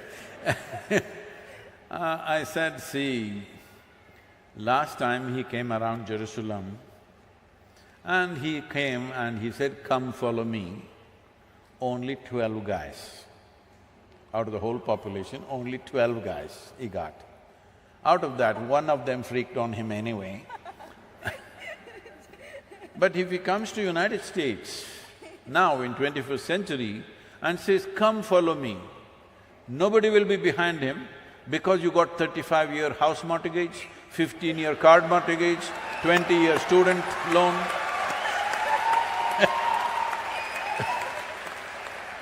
Where will you go? At that time, somebody said, "Master, my father is dead, can I bury him and come?" That man says, "Leave the dead to the dead." And you, if he says, "Leave the bank to the bank," bank will come and catch you anyway. Once you have mortgage, 35 years, 35-year mortgage, what is your lifespan? 10,000 years, is it? I mean, what kind of life is this? In 35 years, if something spectacular happened here, you can't change the direction of your life, what kind of life are you building for yourself? Hello? Life should be light and agile. You're going this way because this is all you know right now. If something really spectacular shines here, you must be able to go there. Otherwise, what kind of life is this? So only then, only when you have that freedom, spiritual process will thrive in a given society. So right now when you say, instead of householders, let me go to those people who are living in huts, who are struggling for daily food. It will be obscene for me to go to that man or woman who is struggling for daily bread to go and tell, "Come, let's meditate." I will never do such an obscene act. I will talk about how to get better bread, how to get it, what to do. Because when a human being is hungry, you talking to him of mukti is the worst possible thing you can do. So, this is important that we understand. This is important that we understand that if finer aspects of life has to come alive in a society, basic survival should be taken care of for everybody. Only then it's possible. When large number of people are struggling for survival, finer things won't come. Forget about spirituality, even art, music, fine things won't happen, isn't it? Where is the time to appreciate art? Where is the time to look at finer things? Where is the time to look at a sunrise or a sunset when you're struggling for your food on a daily basis? So it's extremely important. Basic economic well-being has to happen if spirituality has to thrive. And the reason why… you can save that for the end, okay? I'll give you 10 minutes to go on clapping, okay? The reason why spiritual process thrived the way it thrived in this land is because we had a spell, a golden period of 8 to 10,000 years of well-being. That is when spirituality thrived, because everybody ate well. After that, what? Because if you had come here as any other creature on this planet, stomach full, life settled. But once you come as a human being, stomach empty, only one problem, stomach full, 100 problems. You got 100? Hey, 99 now. So, this is the nature of a human being, that only after survival is taken care of, what it means to be human becomes relevant to you. When your survival is in question, you're just another creature, like every other creature. Only when survival is taken care of, what are the other aspects of being human, beyond eating, sleeping, reproduction and dying one day, what else can I do with myself? This comes up only when there is some assurance of survival. This is why I am constantly in economic forums and economic conferences, because economically, if there is no well-being in a society, who the hell will meditate?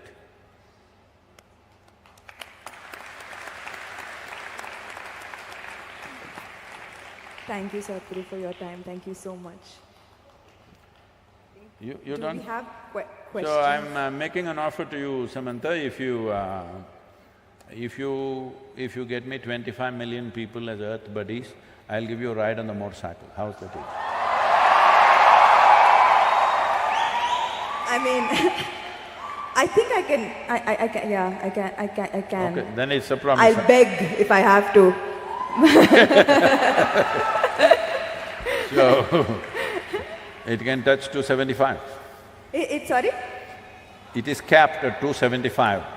But if you want, I can remove the cap and make it more. Zoom in. I think do we have time for a few questions from the audience? Yes.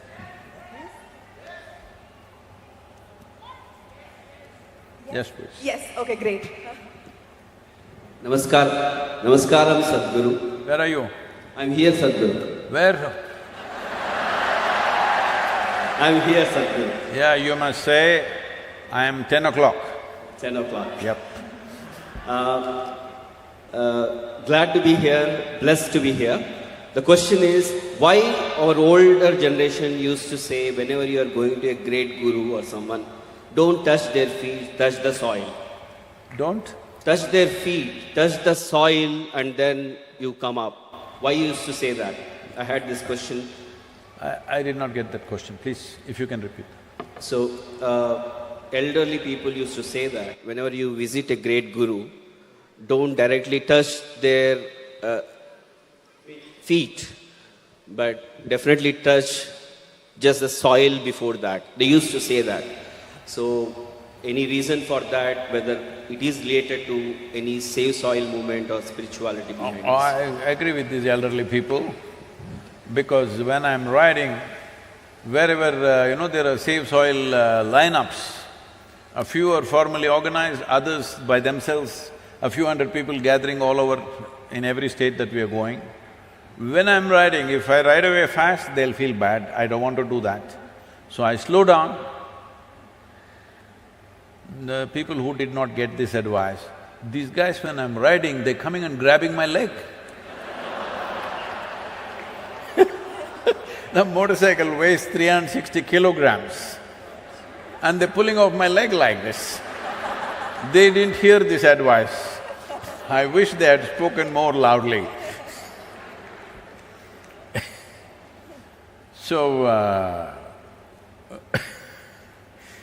So the thing is, see, to touch a human being, even if it's a child, they must be willing, isn't it? When they're willing, maybe you can hold their hand, maybe you can hug them, maybe you can touch their feet. Depending on what type of relationship, accordingly people can do different things between human beings. Otherwise, in this culture we told you this. Now, lot of people have become half English in this country. They don't know why hands are shaken. Even in India, everybody is grabbing everybody's hands and doing like this with both the hands. You need to understand this handshaking came because of the cold in England. It's so cold, when you hold hands, you don't do that in 40 degrees centigrade. Sweaty palms. And on top of it, many of them are wearing jackets in 40 degrees centigrade. I was at a corporate meeting, a few years ago in Mumbai. It was a board meeting, they invited me because they wanted some advice on something. And everybody was in their jackets and ties. Outside temperature was around 36, 37. I said, see, if I had put my money in your company and I saw you guys wearing jackets and ties in 37 degrees, I would take away my money immediately, because you guys don't know what you're doing. Isn't it? You're supposed to manage everybody's money. You must feel the weather, hello? You must always be sensing for every sign that is there around you, economic signs maybe, business signs, but if you don't even notice the weather, you wear jacket. No, Sadhguru, it is a requirement. Who made the requirement? Who told you it's a requirement? No, it's it is expected. I said, who the hell is expecting, huh? Why are you wearing a tie in India when the temperatures are the way they are. All this is done to prevent cold affecting your throat. You in summer, you're wearing ties and walking around. This is slavery at the core of Indian mind. This needs to go. I was in our tribal school. The government is running a small one-room school in the tribal village. We were educating the children in the ashram, but the government opened a small school, one-room school, one teacher who comes once in a way. And I go there and all these girl children, they're wearing ties like necklaces here. They think it's a kind of a necklace, they were wearing it here. I said, what is this? Why is the state government insisting these girls should wear a tie to the school? Where the hell are we? So I'm saying, it is time we rejig this nation in so many ways. It's good to touch the soil where the Guru has stepped rather than grabbing his feet. So, don't molest the Guru's feet without his permission.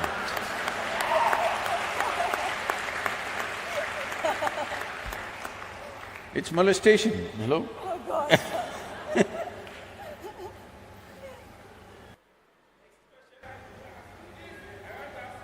Yeah, get the microphone. Where's the microphone, please?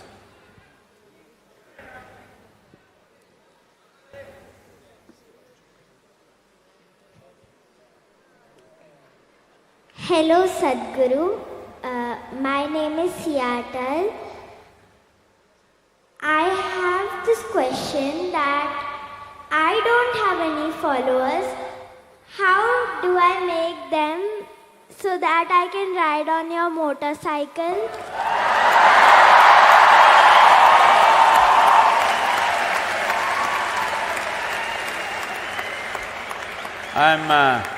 I'm reducing the number from 25 million to just 1,000 for you. If you get me 1,000, you get the ride. 1,000 you can do, I know you're capable of that.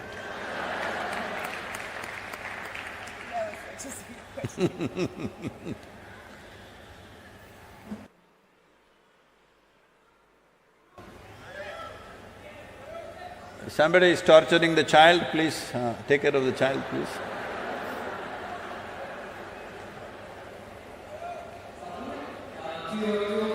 Where are you? Okay. Yeah. Hi Sadhguru, this is Anup Kumar Yama here. I'm the world champion gold medalist in Arjuna Awadi in roller skating. What did he say? I'm sorry, I'm not able to get it. Yeah, Sadhguru, I'm the world champion in roller skating and in Arjuna Awadi. So my question is, you have another 4,000 kilometers to go. Will you actually skate because it is more good of an exercise for you? Thank you, sir. No. I promise you'll have no broken bones though. I'm not going to break my bones on the motorcycle either. Wonderful, sir. Thank you.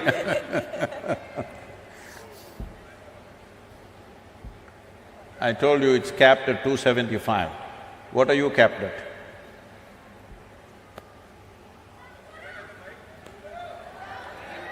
Please spread the microphone around, don't keep it in one place.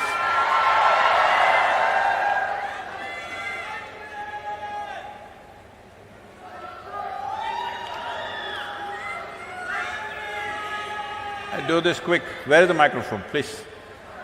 2 o'clock again. Thank God I got the mic. Okay, please. Namaskaram Sadhguru. Warm greetings Samantha. Hello everyone. What? So… You must hold the microphone a little closer. You've seen Lady Gaga? Like that. Not like this, like this. Yes. See. Sadhguru, my question is, why is there a difference in the receptivity level when spiritual seekers or when spiritual gurus speak? I hope you got the question. Which is why I brought my cue cards as well. Huh? Which is why I brought my cue cards. See, you should have brought the cue card like Samantha. Okay, let me give you one example. I've been in satsang. When an online satsang happens, I see many spiritual seekers making different kind of sounds, but I don't feel that way. I just feel blissful. Can you answer my question? Thank you, Sadhguru. So they are all freaking, why am I not freaking? That's a question.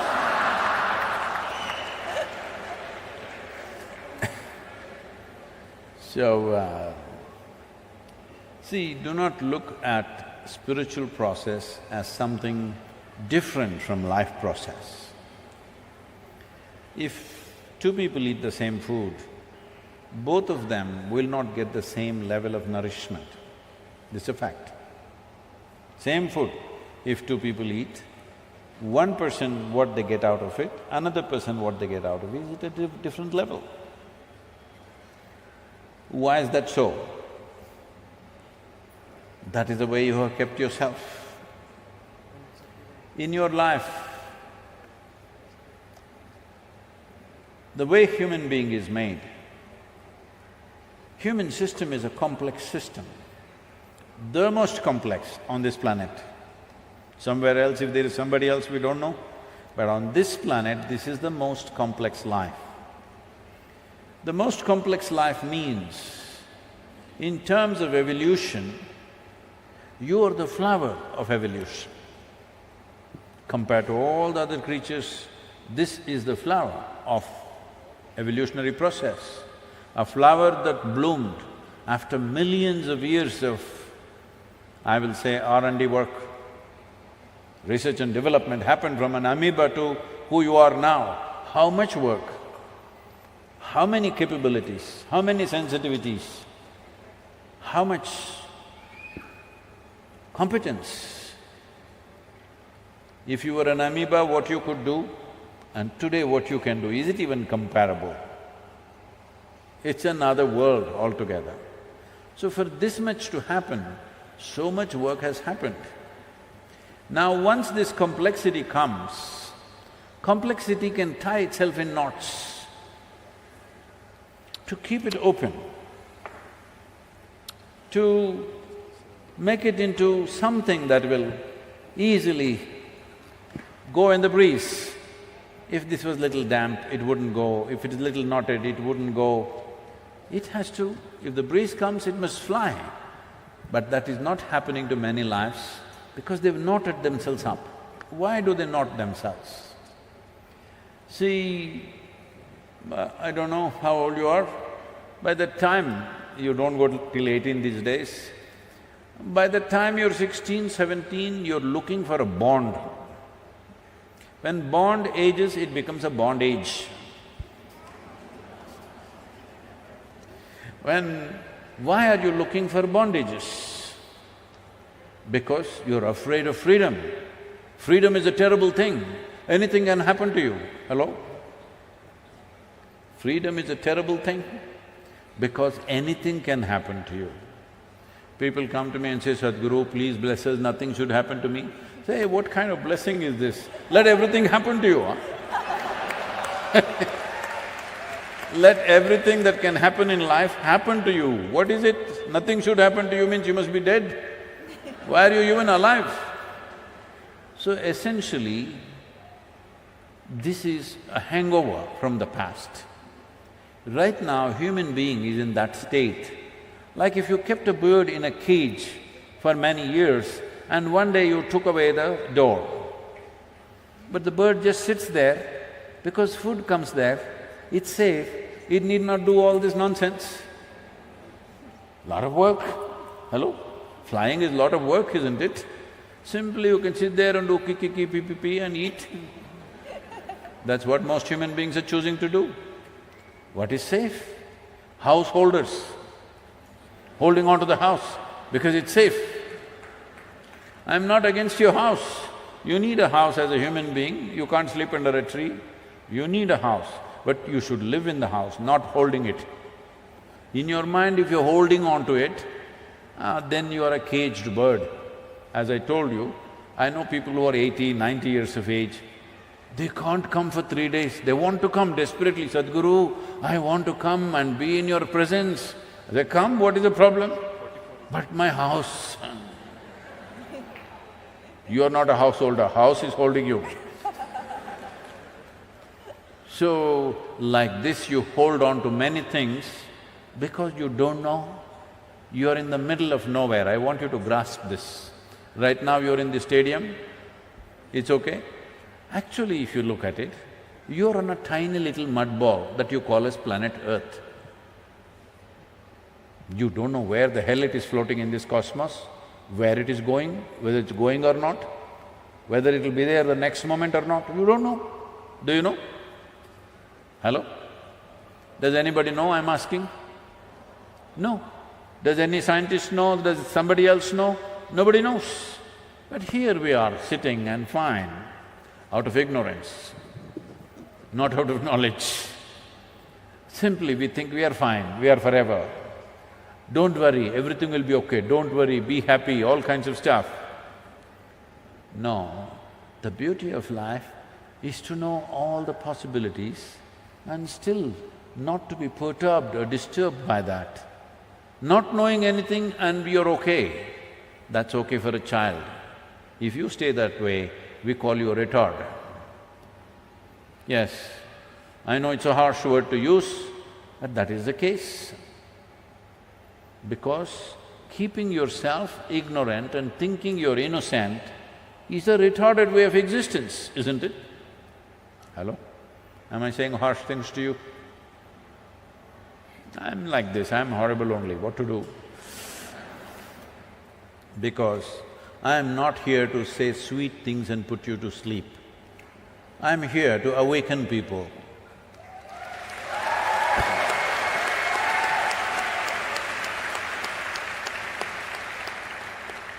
See, even for you to say save soil, I had to ride 26,000 kilometers. I could have told you from the yoga center, please save soil, you should have all… yes, Sadhguru.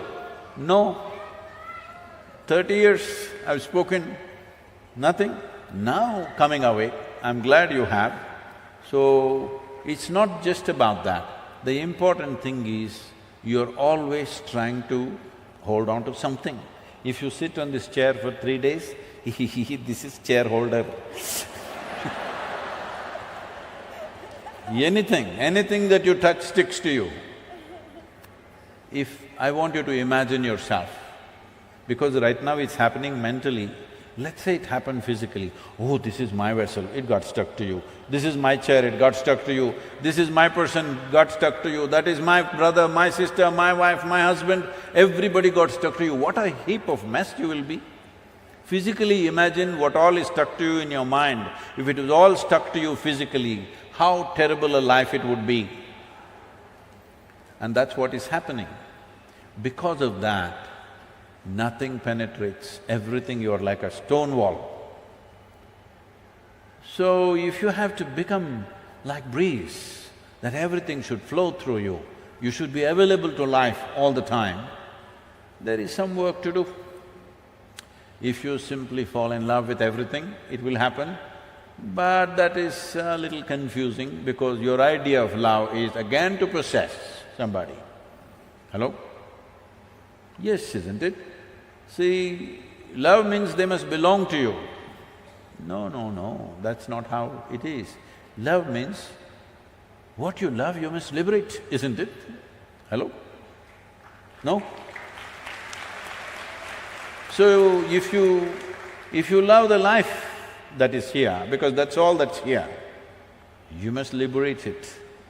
This is why mukti is not a concept that somebody made up. This is the innermost longing. But that longing is in many ways suppressed on a daily basis, talking about safety, talking about security, talking about sanity, talking about doing the right thing in the society, your duty, your nonsense. You suppress the mukti or the longing for mukti, which is not a teaching or a philosophy, it is the deepest longing. If I keep you imprisoned in a 5x5 cubicle, you will want to become free desperately, isn't it? If I release you into your 10x10 cubicle, you'll feel wonderful for 2 days. Then you'll feel this is a terrible prison. If I release you into 100 by 100 cubicle, you'll feel this is fantastic for a week, and then you'll feel terribly imprisoned. It doesn't matter where I set the boundary. The moment you realize there is a boundary to my life, there is something within you longing to break that boundary. This is the longing for mukti. It is not a concept, it is not a philosophy. This is the life's most innate longing, is to become free. But freedom is a terrible thing, because anything could happen to you. So you bind yourself. Even if you bind yourself, it still happens to you. Life is not going to spare you, it still happens to you. It's like somebody asked me, Sadhguru, some of my friends say they function really well. When they drink alcohol, when they smoke marijuana, they become very creative, they become very effective. Yeah, that guy also. All this. So I said, see, nobody becomes better, nobody functions better by lowering their faculties. It is just that they become less ashamed of doing things clumsy.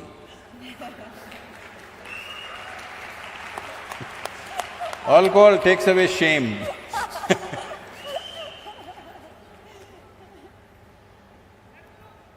Anybody, please take the microphone, whoever.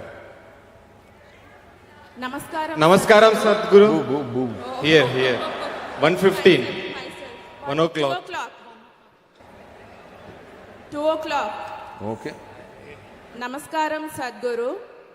As we all know that early centuries, our India is in Vishwaguru position. So you are roaming all around the world. So I would like to know what is the position of our country in the world? What is that? Oh, wait. What is that Vishwaguru position? Who the hell is listening to you? Who the hell has been listening to you to call yourself a guru in the world? Okay. Hello? You think the world is listening to India? Yeah, before that, we have listened about it, that Vishwaguru is our India.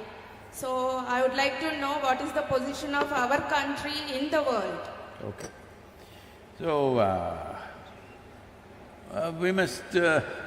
yes, in the past, people have respected this nation for the wisdom and knowledge that this land exuded. As I said earlier, that is mainly because we were protected by two geographical features of the day. One is the Himalayas, another is the Indian Ocean. It is because of this we called ourselves Hindus. Himalaya and Indusagara, between that, the land that lies is Hindu land or Hindustan, because we got protected by this. Everywhere else, across Europe, Central Asia, warlords were fighting constantly, raping, looting, burning each other's habitations. But we were in a peaceful place because they couldn't cross Himalayas, nor did they have the means to cross the Indian Ocean and get here. Once they managed to cross Himalayas, after that you know what happened in the last 1,000 years, all right? So, because of that kind of protected geography, we invested in science, mathematics, music, spiritual process in a very big way. But at the same time, we did not produce fighting men. For that we paid the price. Now we have realized that and doing whatever we are doing, it's fine. So, yes, it is true at one time anything spiritual, anything profound means look towards India was a natural process. But I don't think we have that right now. We must gain it once again because we still have the possibility, we still have the fundamentals for that. We have the fundamentals, but we have to build on it. But there is a problem of, as I said, all sorts of people going and setting up spiritual centers in the West and doing some silly things and getting ridiculous amount of bad press out there. And what I have seen is, now it is different wherever I go, every door is open in the world. But in the last 30 years, every door was closed.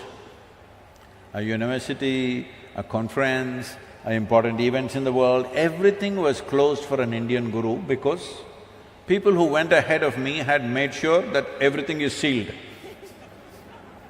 Really, you had to really work hard and prove your worth, otherwise nobody would open a door for you. Today, everybody wants us, that's different, but unfortunately this has happened. A guru is a four-letter word, it's a bad word. What, you're a guru? They say, oh, Sadhguru, you don't look like a guru. You don't talk like a guru. How is a guru supposed to talk? Oh, they're supposed to say some inane, stupid things that nobody understands. Yes, really, openly, some top influencers in United States telling me this. A guru is supposed to say some inane, miserable things that nobody understands and nobody cares. Only in his community, people who don't know how to read that book, when he reads the book, they're listening to him. So unfortunately this has happened, but in many ways, we are once again putting India back on the spiritual map of the world in a big way. The reach across Africa, South America, North America, Europe, Central Asia is like almost 100%.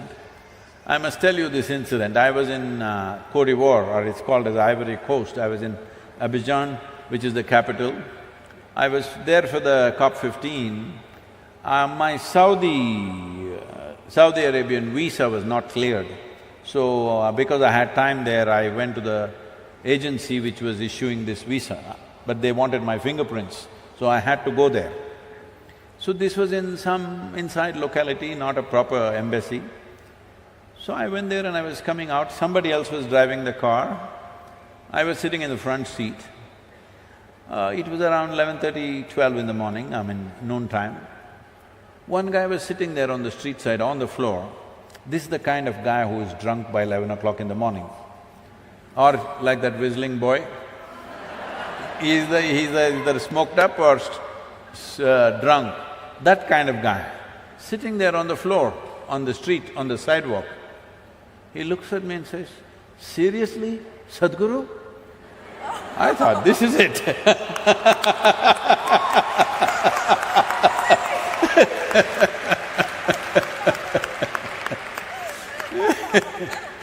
So, we are once again touching the world. We won't disappoint you. I want you to know, the Save Soil movement is under the banner of Conscious Planet, because without conscious human beings, you can't save nothing. Nothing. So, it is about creating conscious planet, means individual human beings have to become conscious. There is no such thing as making the planet conscious. You and me have to become conscious, that's the whole thing. So, this work is going on. In 2020, I don't know what is the numbers for 2021, it's definitely higher. In 2020, our video views touched 2.4 billion. And I am not a beautiful superstar like you, just like that, talking little sense, because there is that much thirst in the world. There is that much longing in human beings wanting to know something. When that longing is there, we should not disappoint them. And above all, this is the first time in the history of humanity that we can sit here and talk to the entire world. Many great beings have come. When they spoke, hardly 10 people could hear them. This is the first time we can sit here and talk to the entire world. When we have tools and technologies and possibilities like this, if we do not transform the world, it shows that we don't care enough.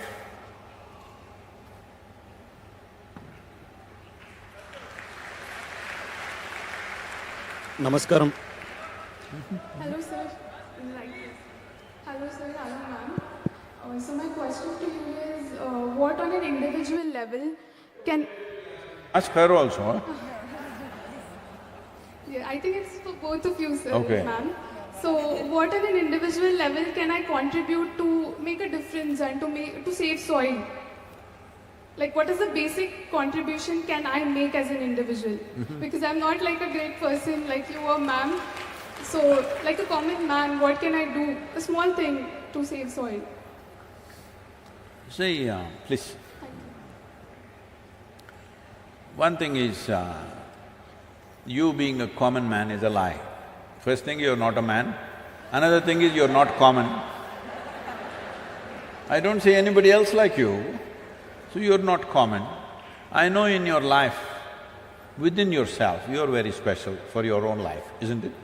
Hello? Let's be straight about this.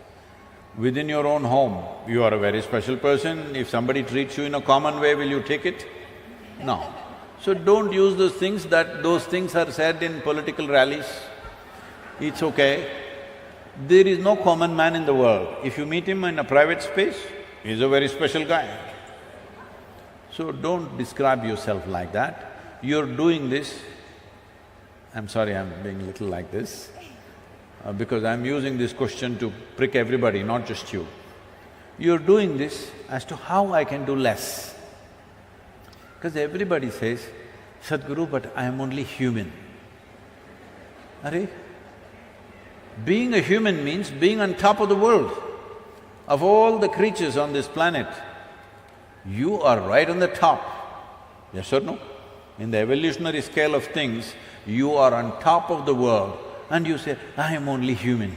When will you say, I am human? Because human is a great possibility, but you always refer to your humanity as a weakness. You always refer to your humanity as if it can't do anything. So now you have a phone with you. Phone. Is it a smart one or a dumb one? Huh? Smart one, see? Then what's the problem? You have a smart companion with you, always at your beck and call. So when you have such a smart companion, that guy, you call him… you've given him a name? No, because these days people are giving names to their phones. Where is my pinky? Where is my pinky? Somebody was looking for their pinky and I said, what pinky? No, my phone, I call it pinky, it's on it written pinky. So no name for the guy. We'll call him Ramu today. Am I being too nasty? Is it okay? I call my car Prophet. Huh? I call my car Prophet. She confessed something, I'm not telling it. So, you have a powerhouse in your hands. This is a powerhouse. Just you, one person. Leave the others, just you. If you are really committed with this kind of a companion in your hand, you can touch the 4 billion people I'm talking about. You can. Will you or will you not? That's left to you. But you have the means to do it. Yes or no? You have the means to do it, every one of you. You have the means to do it. Will you do it or not is the only question. I heard 27 and a half voices.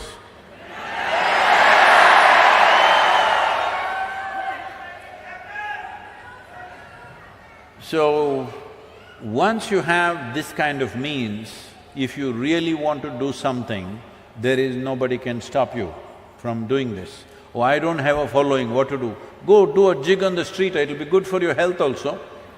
Really. You will have to get off those high heels and just do a jig on the street, something funny. Oh, how can I do this, Sadhguru, in Hyderabad? I have a position, this is the whole problem.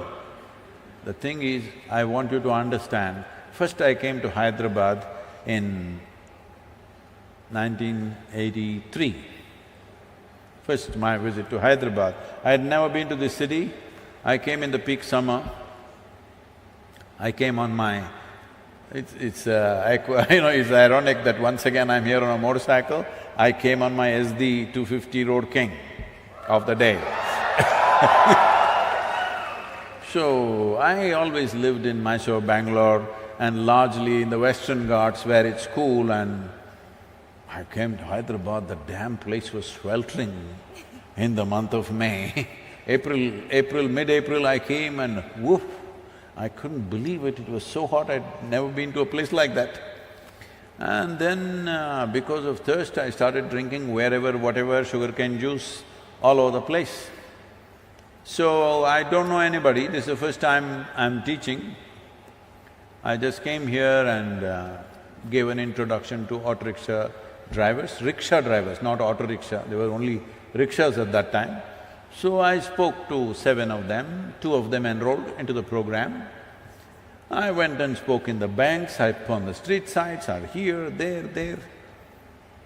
In about 23 or 24 days, I enrolled 300 people. This is the first time I'm teaching, I don't know anybody in the city. And then after about 10-12 days, people saw the way I was going, and somebody said, you can come and stay in our house. So I stayed in their house. They put me in the outside veranda, I stayed there, and the mosquitoes were too much, so I went and stepped in the ISKCON temple for about 7 days. I ate the food that they gave me. I didn't have to do these things, I come from a reasonably good family where they would have taken care of me if I want. But this is the way it was done. Then I caught some infection because drinking all kinds of things all over the place. So I was running temperature, but I was still going on giving introductions. There was one hotel called Taj Mahal, is it still there? What is that? Chikkadpalli, yeah? What is that? What is that? That old railway station.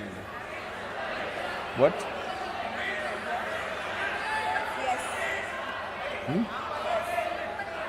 Namak… Yeah, that one. Been a long time. So, they wouldn't give me a hall. They had one stupid-looking hall, but that stupid-looking hall they wouldn't give me. It had all kinds of round lamps hanging. I thought this is the most ridiculous place, but I needed a hall, they wouldn't give me. After much coaxing, they gave me the terrace. So, after nearly a month of campaigning, and I'm running temperature for almost 20 days, I've lost almost like 7 kilograms. I never was excess weight.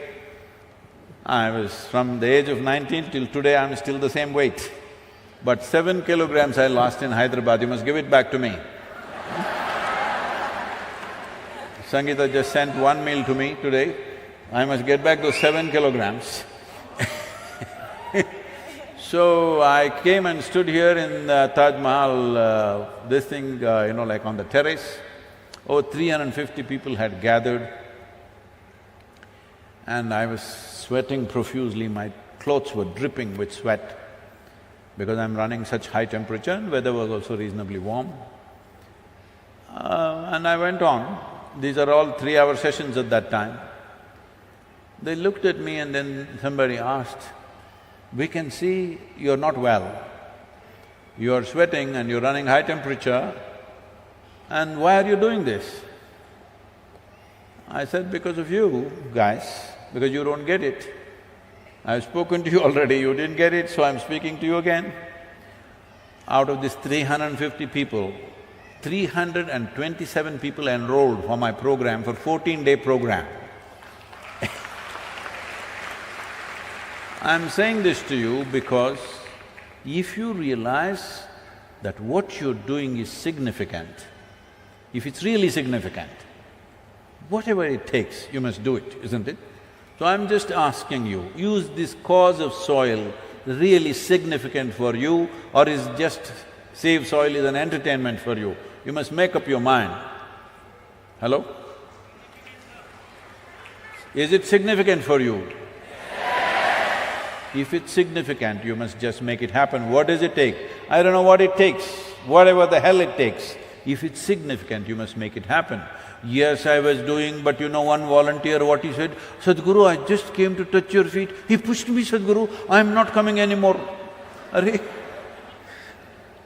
Every day I have people like this.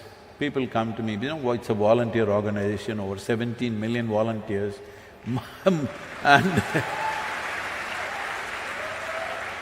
no, don't clap, because volunteer organization means nobody knows what the hell to do. Everybody is enthusiastic, but nobody knows. Like I said, when I'm riding, they're super enthusiastic, they're coming and pulling my leg like this. They're enthusiastic, they're very wonderful people, but they don't know what to do. How to manage them and get work done efficiently. You come to any of our events, not one event ever fails. In the last 35, 40 years, not a single event. So, they do really wonderful things. This Save Soil movement, I did not speak to our volunteers, including… nobody in Isha was spoken to till 3rd of January.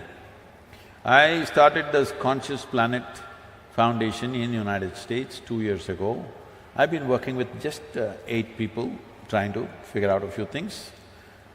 Only on 3rd January, I called about 15, 20 core volunteers in the ashram and told them, we're going to do this international. So, there is no time, let's do it in 2023. How can we do it in March 21st? Just 2.5 months, not possible. I said, this is 2022, it's happening. Then some of the people, even in the core group, started saying, no, Isha cannot do this. These are all volunteers, how can they do this? There's so many complexities. Going through 27 countries through borders, you don't know how many complexities are there. Because of the war, the route changed 3 times. And because of this extra 1,1800 kilometers we did, which we had to accommodate in the existing schedule which was there, all this seamlessly, our volunteers, without a single hitch till this moment.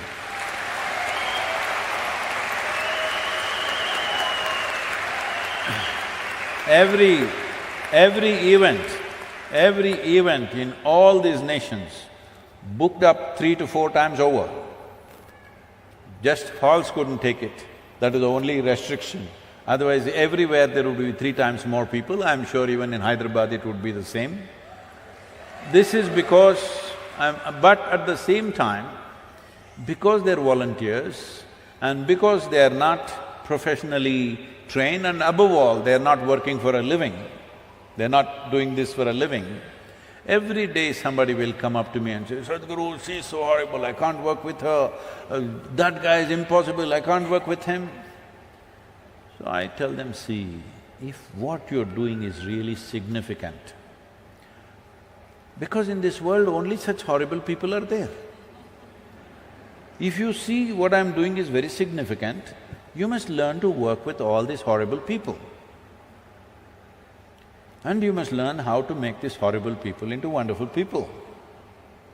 But if you want to work with perfect people, you must go to heaven and today. Yes. Because if you can't work with the people who are here the way they are, then you must go somewhere else. So this problem of what can I do? The immediate thing is, everywhere this question is there, it's not just you, everywhere this question, what shall I do?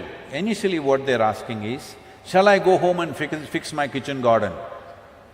Very cute of you, but that's not a solution. You're cold? I'm sorry. You need something? No. You need it? Okay. So, for most people who are living in apartments, your kitchen garden may be 2 pots. One may be some kind of a flower thing, another may be 1 tomato hanging there. That's your kitchen garden. You want to go and fix it. Very cute of you, it's a good thing to do, but it's not a solution. Right now, we are talking about the problem of agricultural lands, which accounts for nearly 71% of the world's arable land. When we talk about agricultural land, we're talking about that piece of geography on which daily human hand is tending to it. Men and women are working on it, and that is in the most horrific state. Not even a single nation, Not a single nation in the entire world has the minimum 3% organic content, which makes soil. Not even one nation. So this has happened for whatever reasons, let me not go into the technicalities of it, but the important thing is, you must understand when we are facing a problem of this magnitude, where scientists are talking about soil extinction. When we use the word extinction, we normally said dinosaurs and dodos. But now we are talking about soil extinction, and that's not a joke. Because just 70, 80 years ago, almost every nation used to face this. At least in our nation, we used to have severe famines every 3 to 4 years. In 1942, the famine took 3.2 million people in 4 months in this country. Famine is not even like a war. War means at least somebody will shoot you dead. This is a slow fade. 3-4 months it takes to die slowly. Most terrible things will happen to you. You will lose your humanity altogether. There have been many nations, many situations, I don't want to name them, but there have been many places where people have chopped off the limbs of their own children and eaten to survive, because they didn't want to kill their children. Do we want to drive the world once again in the direction of the famine? Because that's exactly where we are pointed right now. The whole world is moving towards a famine. It is not even that we have not reached there yet. Already 2 nations in Africa, today you just see the news, 2 nations in Africa are going into severe famine. 49 million people are not going to have any food. David Beasley, who was on the video I saw, he said, we don't have the money to provide food. Last year they provided food worth $9 billion. This year they asked for $15 billion. They are not getting it because everybody is talking about Ukraine. Next year they want $22 billion. How long will you run the world like this? Food must grow where people are, isn't it? You get it from here, there and give aid, is it going to work for long? This year, I want all of you to know this and feel it in your hearts, otherwise what is the point? 350,000 children could die in the next 4 to 6 months because there is no nourishment. How can we let this happen? After all this infrastructure, this education, this information, this technology, everything, once again we are driving the world towards famine. This is simply unpardonable as far as I'm concerned. We must turn it away. Fortunately, 74 nations have already declared, others are examining the Save Soil policy document.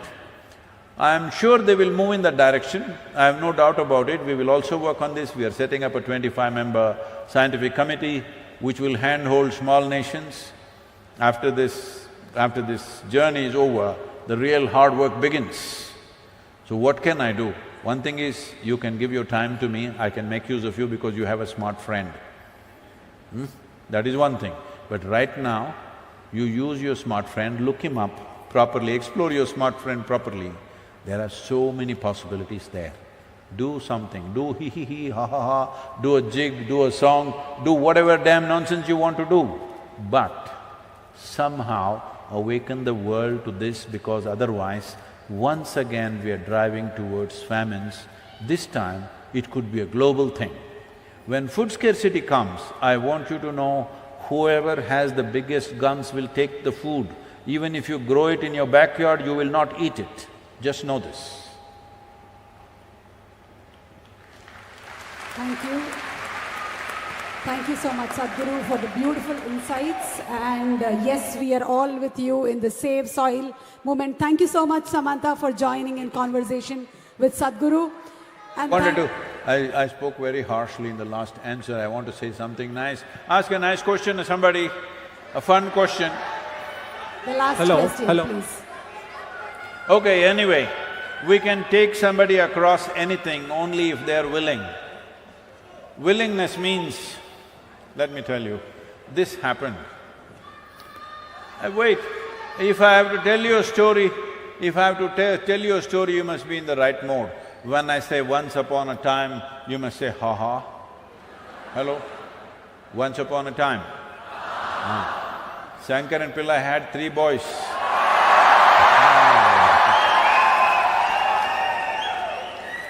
And one day, because he was in Telangana, one day he called his boys and said, "You good for nothing people," am I pronouncing it properly? My accent is correct? "You good for nothing fellows, you must do something good in your life." The boys asked, the Telangana boys, they asked, "Father, what is good? We don't know what is good, how to do good." They said, "You don't know what is good? Do something good." "But we don't know what is good, how to do good." "Do something, go out, help an old lady to cross the street, do something like that." So then the boys went out. In the evening they came back.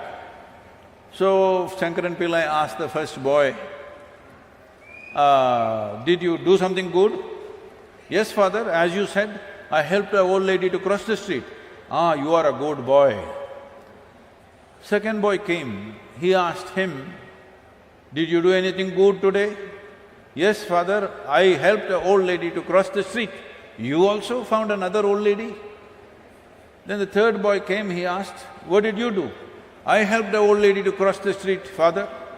"What, all 3 of you found 3 old ladies to cross the street?" No, father, not just 3 of us, we also called our cousin Ramu. Because you don't know, these old ladies are so stubborn, she just wouldn't cross. So you can only help people who are willing. Are you willing? Save soil, let's make it happen. And thank you very much, Samantha, to be here and make this happen. Thank you very much. La la la la la la la. La la la la la la la. La la la la la la la. La la la la la la. Whatever. La la la la la. La la la la la la. La la la la la la. La la la la la. This very body is soil. My body, your body, everybody is just soil body.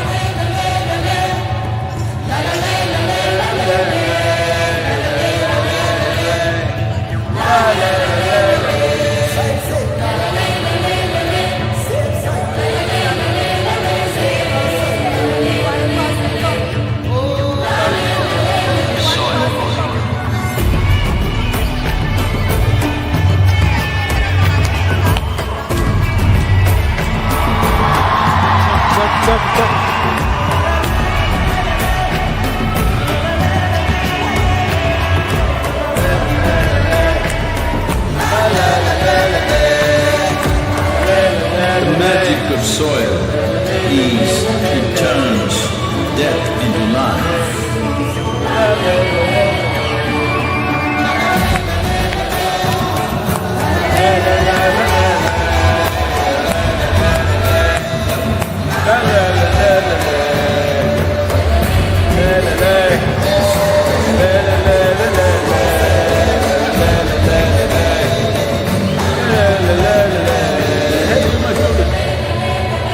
Depleted soils will not quench the fire of hunger. Unquenched hunger can burn the very world. This is a generational responsibility. Save soil. Let's make it happen.